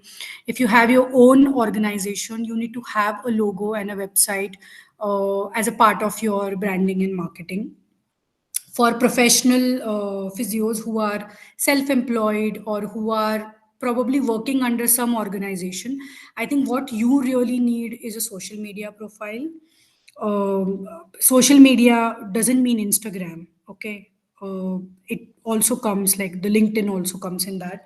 So professional media profile, so you need to have professional profile on LinkedIn. You need to have a profile on Google My Business profile, which is free. Again, Google My Business profile. You need to create flyers and brochures, and whatever marketing material you can create, create that for your brand, for your, or to market your own self also. Okay, it doesn't matter even if you don't have a clinic, or you are not, if you're working under somewhere, someone. Okay, digital business cards, or printed business cards, your prescription pads, stamps. So all these things are necessary. You can get all these things on printvenue.com or vistaprint.com at a very reasonable price, like a wholesale price. So I will write down later on in the chat section for the name of the website. So I think everyone who has finished their internship, it is for them. Create your Google My Business profile. Ask your patients to write the review. Ask your relatives who have taken the session. Maybe to begin with your friends also, if you don't have so many reviews. Ask your friends, family members to put a review on your My Business profile. Because most of the times, when it comes to search engine optimization, people go on Google and they type physiotherapist near me. Okay, so then your profile should definitely come, and they should at least see your profile. So when you do that on Google My Business app, My Business profile, you can fill in all the details. You can get yourself verified. It's a free of cost thing. Ask your patients to write a review, so whoever is searching about physiotherapy can, they can get your profile in front, and that also will help you to market yourself and generate more patients. Okay, Google has helped me a lot to generate patients when I was working in Mumbai as a self-employed home care therapist. Okay, uh, digital, it's a good practice to have prescription pads and stamps ready, bill books ready. Some patients may ask you to generate bills. I am also going to I'm also going to post a reel on 2nd of August, which will be very helpful for all these things, whatever I'm mentioning here. So do watch that reel, what I'll post on 2nd of August. It's related to your documentation, business cards, and stamps and everything. Overall, all of that. So check out that reel when I'll post on 2nd of August. On Vistaprint and on the website, you will find different themes also based on your profession, to get the business card, stamp, rubber stamps, bill books, and prescription pads. It's a good practice to have prescription pads whenever you are going for a home visit, so that you can just write down, like how other professionals are also writing down, right? It's good for your documentation also, and it's professional also if you give it to your patients. So I think this is what branding and marketing should include as a self-employed physio also, and those who have clinics and those who wish to have clinics later on in their life. Okay, what tools we can use to create more digital presence? You can use Canva and Photoshop, Inkscape to create graphic designs to post on social media, LinkedIn, um, Twitter, Instagram, all of that, on your website also. Of course, you can create the videos using InShot. You can edit that and you can post that. The online review management, as I mentioned, Google My Business. To begin with, you can also start writing blogs on platforms like WordPress, which is not a paid, at such any paid platform. If you don't have, enough finances for website building platforms, you can also start writing blogs and on WordPress. So that also, you can also start writing if you have enough database of people who are connected with you, like for example I have. So you can also start a newsletter, email newsletter. So you can just write down, maybe take one topic, start writing something and send it as an email to all your people who are connected with you. If you follow Fitfully Yours, Khushbu Gada, she does that. She sends email newsletters to all the people who are connected with her. You just need to drop your email ID to her, and she writes beautiful blogs and information, and she sends it as a newsletter. So that is also a tool which you can use to create your digital presence. Okay, digital presence doesn't mean that you have to make reels and post it on Instagram. It can be anything like this. Okay, it can be just a graphic design posted on Instagram, or a graphic design posted on your own website, or a small graphic posted on LinkedIn. It can be anything like this. My only point here is to start thinking about how you can have your digital presence. Okay, don't do it to go viral, just do it to create more awareness about our field, and to uh, use it as a self promotional platforms. Okay, so these are my tips for digital presence, that you try to publish regular content on your website, social media platforms, or blogs, whatever, and you offer tips, physiotherapy related information, educational articles to attract more clients, more patients. Consistent branding element, that's very important. So your prescription pad, your business card, your digital business card, your it should have a consistent branding element like logo and color theme and all of that, and everything is available on Vistaprint or printvenue.com. So you can use the same logo, font, everything across all the digital platforms also, including your own website or social media marketing materials. Okay, and the most important, encourage your patients to leave positive reviews on platforms like Google My Business, or healthcare review sites like you have Just Dial also, and Practo also, all these healthcare review sites. So if you ask your patient to leave a positive review, you will get more patients via, you might generate more leads. There is one book called as Marketing for Physios, which I will forward it to all of you. I think you guys should read that book. Okay, so let us discuss. My PPT is over here.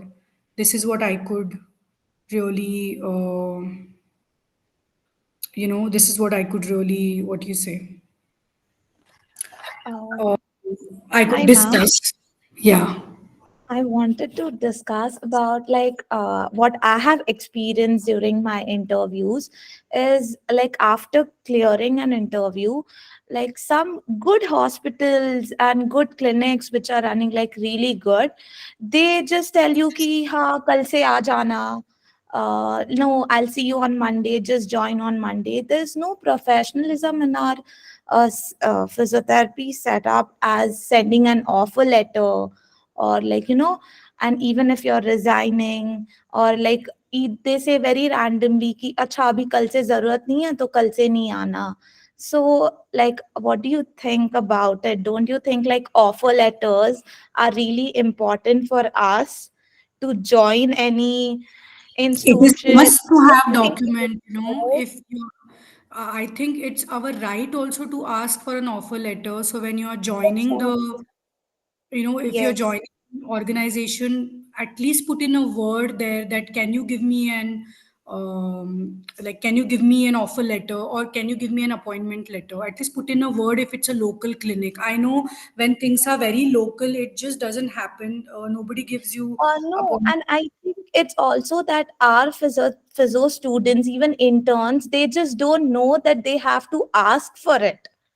They Correct. just okay, Correct. हाँ चलो तो मिल गया, 10,000 में मिल गया, 8,000 में मिल गया, मिल तो गया, we'll join it. No, when it comes to all these things, even your salary will doesn't matter. Okay, even if you're getting 8,000, even if you're getting 3,000 rupees as a monthly salary, Yes. I feel it's your right to ask for offer letter, because offer letter is a proof, or appointment letter is a proof that you are working with that organization. Exactly. So I have worked with 2 3 organizations like this before, and it was just like okay, and I have seen many other physios who were working there without offer letters. They never had anything. They just text on WhatsApp that okay, you can join from Monday, and you're there. And even on the salary and all, they just discuss on call. There is no official letter No, of no, this. no. I think then in this case, the physios need to take a stand and say that I would need an offer letter. I accept your verbal offer, but it would be better if you send the offer letter, like an official document. Because Yes, what is the proof then that you're working? Like, where is the exactly. proof? Exactly. That so no, but like even if they want you to discontinue, they'll just say कि नहीं कल से नहीं आना. But even if you have worked there for 3 months or 6 months, you don't have any proof that you have worked there, because for 3 months and 6 months, nobody is going to give you an experience letter, I know, I know. right? But honestly, if you have worked for, suppose I have an organization, for example, and I am hiring someone. Okay, suppose I'm hiring you, Shweta, and you are leaving the work in 3 months. Then nobody provides you the work experience, because it's still the probation period, right? It's still Yes, yes, considered yes, as a probation period. So you yes, cannot yes. expect an experience letter like after No, working it's 1 month. not that way. I feel it is more of the person who is hiring you, the one who is running the organization. As soon as they get their physios back, who were on like leave and all those things, they will just ask you not to come because they want their previous physios there. So then, Okay. maybe Uh, put in a word to give you to put in a word to tell them to give you a certificate of locum, at least that you were working as a locum. yeah, You yes. cannot call that as an experience certificate. They can maybe Yes, provide yes, you yes, as a locum definitely. certificate. No, I just So thought like that's I not. would discuss this topic so that others who 38 physios who are there right now, they will know that they have to ask for an offer letter, because I would say 98% of the clinics and hospitals who are working low, who are working from yours, like running from yours, they do not offer letters. And even okay, also in your experience, was that the same with the salary slip? Like Salary when you, slip, like, why do you need salary slip in the first place? Is so my okay, question also right now. salary slip, if you're switching your job, right? So you need to show that you were earning this much at the previous work where you worked, right? So rather to have a hike So I at a never had this experience anywhere in okay, my work, in my okay, 8 years of work okay. experience. Nobody Hmm. asked me about the salary slip. But Hmm. if you need that, and if you're getting, so there are some places which are giving cash as a salary. Okay, Yes, then there is and no question of how is salary slip. Google Pay? They just transfer on Google Pay, and you just be like, Yeah, so if you're getting a salary in terms of cash, then nobody will give you a salary slip. Those clinics, right, okay. So definitely, that's right. also one area which you should actually focus, which you should see Hmm. before joining the organization. What is the status of the organization? Hmm. Yes, right. But Um, most of the time, ma'am, what happens is we don't know how to, like, get there and see like how good it is internally. Because when we go to Google, we find with the network and all these things, it seems really good. Okay, because it's working from so many years, and the Yeah, reviews but are then good. I think you need to be communicative when you are leaving the job, when you are resigning. You need to be communicative here that because I have worked with you for 1 year, 6 months, whatever is your. If you have worked for 2 months and 3 months, then don't expect these things, okay? Because that's not how Yeah, things yeah, work. definitely. Like you don't get also experience letter in a Correct. month, 2 months or Correct. two. So, So I if you're working for a year or 2 years and you need the salary slips, then you need to tell your whatever clinic owner or whatever that I need to show my, show my salary. So either give me a salary certificate that I was receiving this much salary from this much date to this much, like a tenure of service, and this much, the amount, the salary amount was credited. At least give me a salary certificate. If you can't give so me a salary overall, slip or give a certificate at least. So you need to mention that and be ready with your format. Nowadays, the format is easily available across all the online platforms. okay, so So overall, I know that salary slip is not that important in our profession, right? I have never had an experience where Okay, people have asked okay, me salary slip, not even okay. here in Dubai. When Hmm. I Okay. appeared for an interview, they just asked me questions based on my experiences. And I was already verified, right? Because here the process is to get that eligibility letter, they verify you from the previous organization whether Right. you were really working there or not, then only you get the eligibility letter. So here there is no question of asking for the salary slip. But if there in India nowadays people are asking about the salary slip, then you need to be vocal about it because you have Hmm. worked for 1 year. It's your right Yes, to yes, get the yes. documents. And Okay. don't really accept the verbal offers, how whatever Yes. salary they are offering you, even if it's a crore salary, don't accept the Accept. verbal Yes, offers. That's yes, the most yes. unprofessional way. And you cannot change people who are giving jobs. You cannot really change people who are offering you these things, but at least you can stand out for your own self, right? That Yes. I need an offer letter. Say anything, like maybe after 4 years I want to go abroad and practice, so I will need the document. You can use so many platforms across online world to generate your formats. Like for email also, sometimes if you don't understand how to write a professional email, take the help via online platforms, right? Like you have chat gpt now. Use it wisely. The chat gpt is actually a very intelligent tool to use for all these things. But the moral of the whole conversation here is don't accept the verbal offers. Tell them any Yes. reason that you need one document.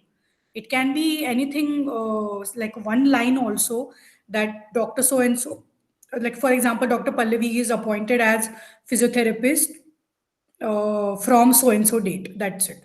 It can be only this also uh, Yes. in your appointment letter or offer letter. Ask for that. Don't accept Yes. the verbal offers. You can't change people, no. You can't expect them to um, really be professional. Least you can do is you can ask for your own self. And still if they are not doing, then I really have nothing to say. Mhm. Right, right. Unfortunately. Yes. Okay, yes. Thank you, ma'am. Okay, any other question, guys? Any other Good evening. discussion? Hello. So Yes. I just wanted to ask about the CV. So I'm basically an intern. So I don't have much experience in that regard. So when I finish my internship and join my job, so do I only need to mention that one internship as experience, or can I also mention my clinical experience that I did in my BPT as rotation in the clinical hours that I did in my BPT in the experience section?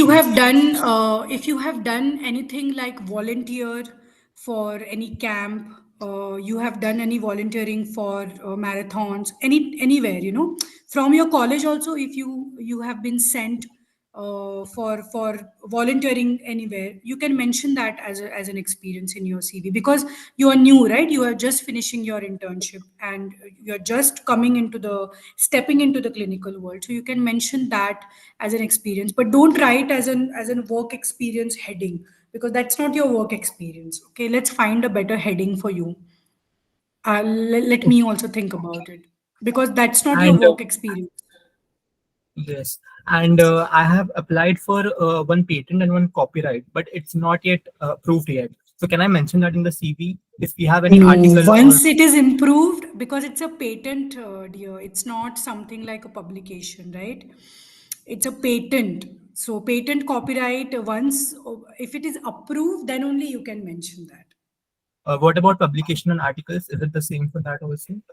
Publication and articles also, I would suggest that if it is approved and it is full-fledged published, you get the ID and everything, then only you mention that. Why to take the risk, right? Okay. And is it advisable to add our picture in the CV? Like, is it recommended to add a picture in the CV or like? In a CV, I'm again not very sure. In resume, yes, you have to, it's good practice to put your professional picture. Okay, so in CV, let me talk to Dr. Vakar, because he is an expert in that. Because CV is an altogether different document, which is a way more lengthy and way more in depth about your about your whole credentials and everything. So as an intern, because you're starting your clinical practice, I would suggest you to go ahead with resume, because that's what you need. And in resume, it's a good practice to add a professional picture, okay, not a selfie. Okay. Thank you so much, ma'am. Yeah.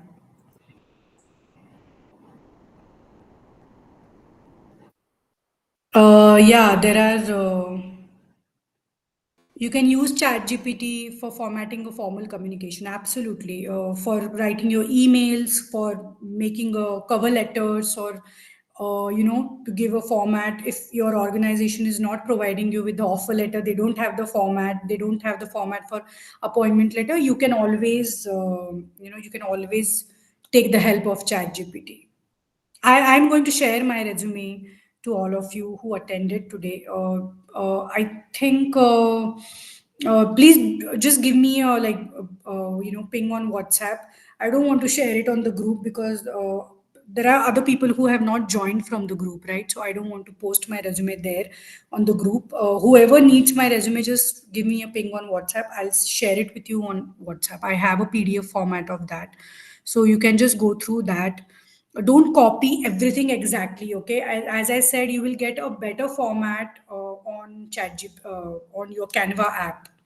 You can find a good variety also there, color coding also, whatever you feel you like, which is subtle to eyes, not very, no dark colors, preferably pastel colors.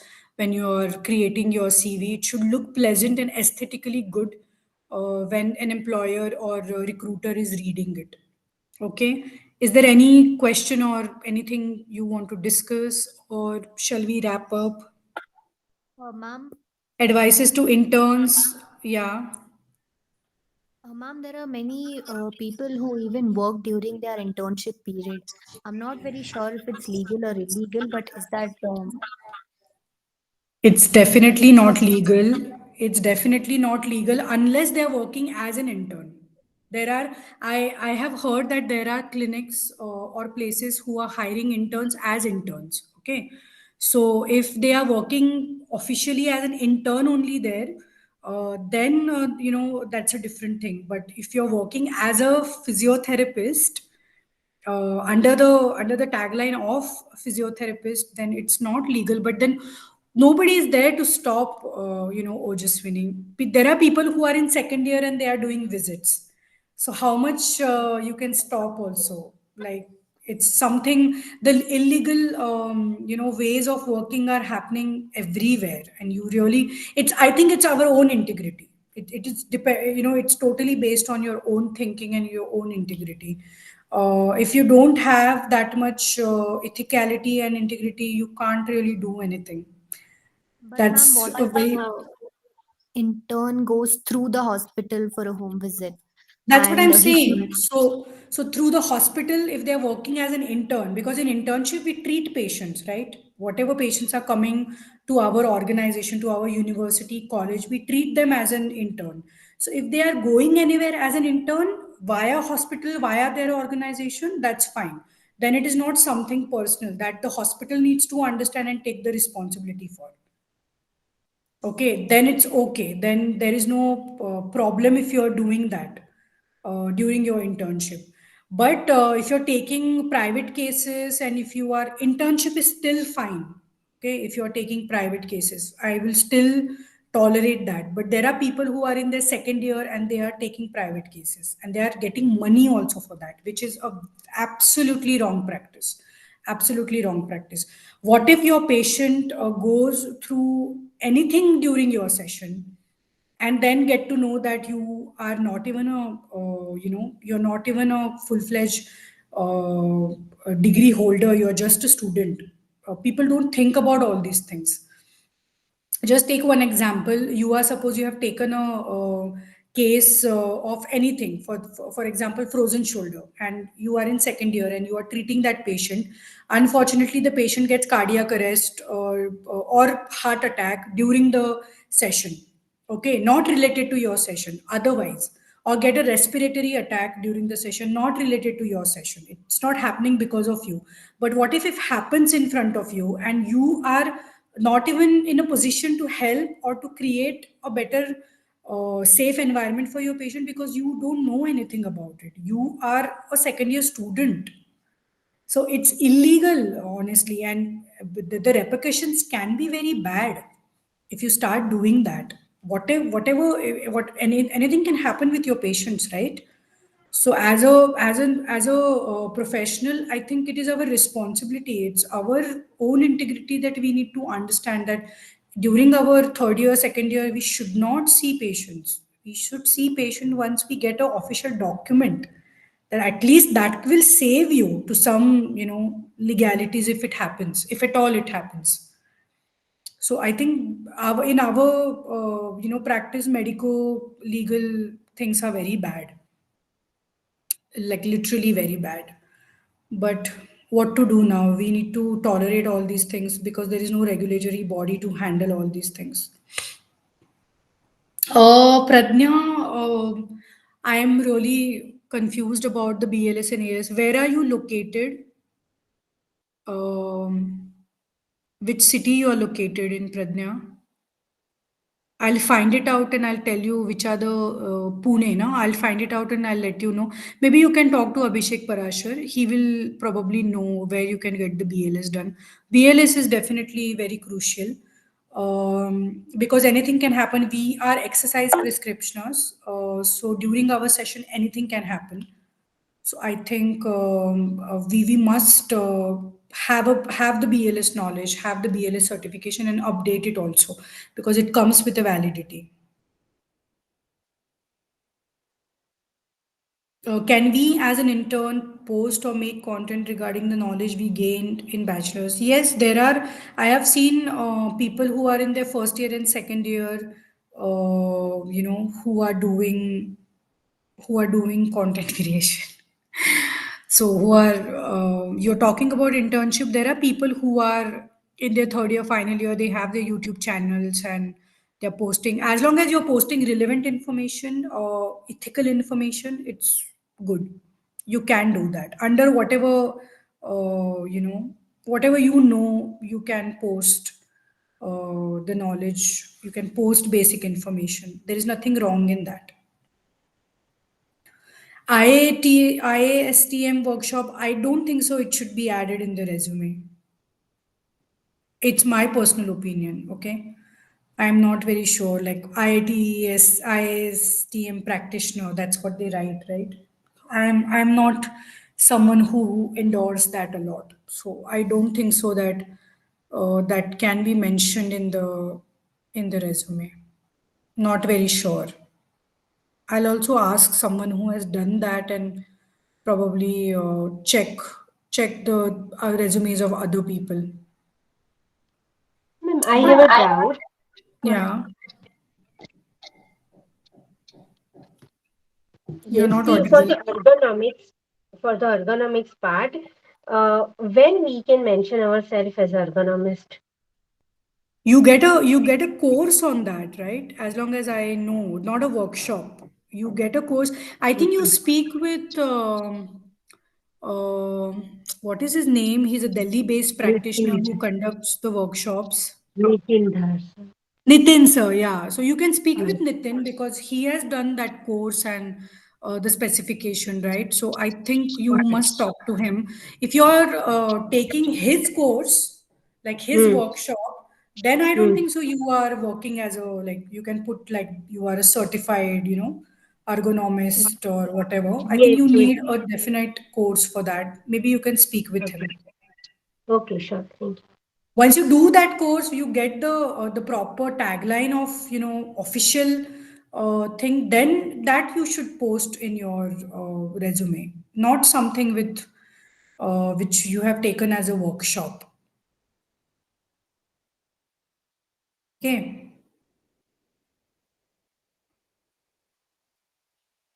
I also don't know, Jaswini, about this ergonomic course, but this is the only knowledge I have that you need to take that course, like how I have taken a specific course for aquatic to be an aquatic therapist. So something like that. Then you can call yourself as a ergonomist. I So have just some check. idea. I have some idea regarding to it. There is some organization that is back school official, something called back school. So, Okay. so they are from US, and there is one organization. I don't remember exactly the name, but they give credentials so that we can mention as ergonomist.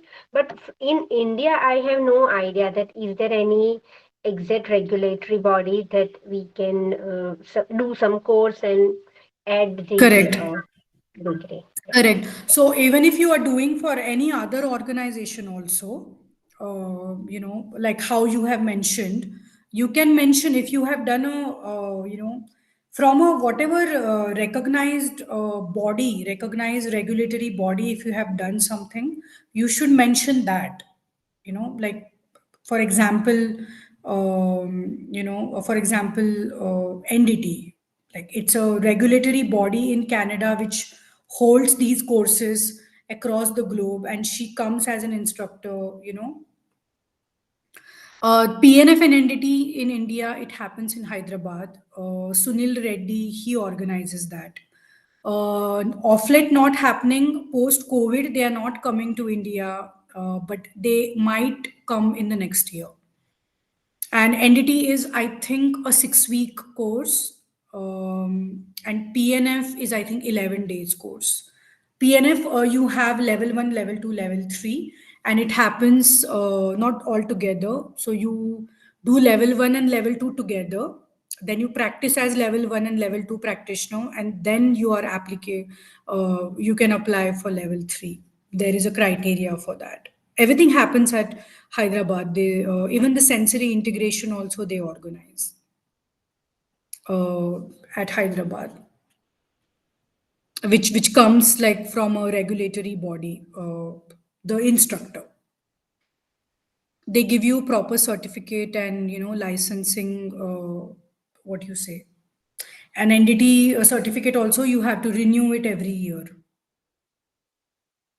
like a license. How we renew it, like that you have to renew that certificate as well. After BPT, Shweta, I will not suggest you to do PNF and NDT. I think you need a little bit more experience before you go ahead with these certifications. Even for aquatic therapist, it is advised if you go do these courses after at least 2 years or 3 years of clinical experience. Then you understand all the concepts also properly because you have seen patients, you have seen different clinical scenarios. So it's easy for you to understand and learn and give it back better. Okay. So I don't advise immediately after BPT because then you will not understand anything since you have not seen many cases. So take some clinical experience and then go ahead with these courses. If you have done MPT, then you can straight away, go for NDT, because then I think it makes sense.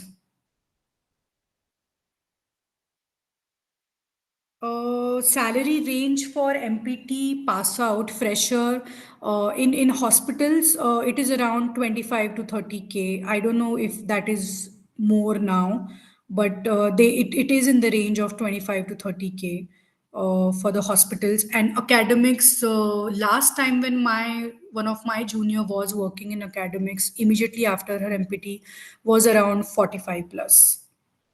Less than 50, but I think in the range of 45 to 47 in Mumbai.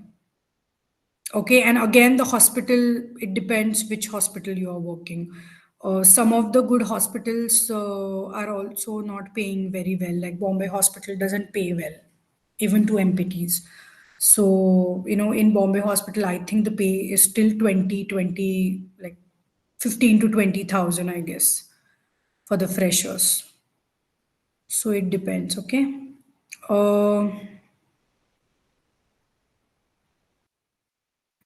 don't want two clinics just for give us tens to patient. Tell how I upgrade hospital or private hospital or government hospital. You want to work? Are you asking that you want to work, or are you asking from a clinical experience, like exposure?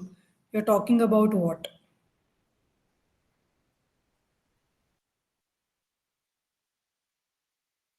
Are you talking about getting more clinical exposure, Dr. Casey?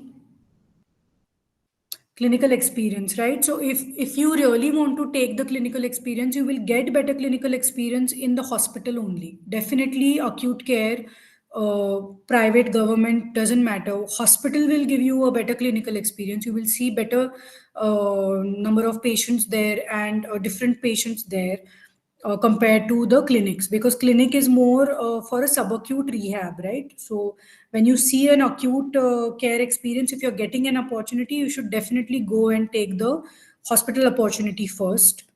And then in that case, doesn't matter even if the pay is less, because that's what I did. uh, because you get more opportunities to create better network there in the hospital setup, and you see different patients, makes you a whole together, like a different physio altogether. So I think if you're getting a chance to work in a hospital, definitely one should go and work there at least for a year. Okay, so shall we wrap up? Thank you so much for joining and asking and discussing these things, which are usually not so, which we usually don't discuss it so much. And I hope you found some insights about certain professional aspects today. Do drop a feedback and do let me know, what more topics you really want me to talk about, which are not really the clinical topics. Okay. Thank you so much. And I'm ending the meeting. And whoever wants my CV, just ping me, okay, on WhatsApp. I will send you my CV there. Bye bye. And thank you so much.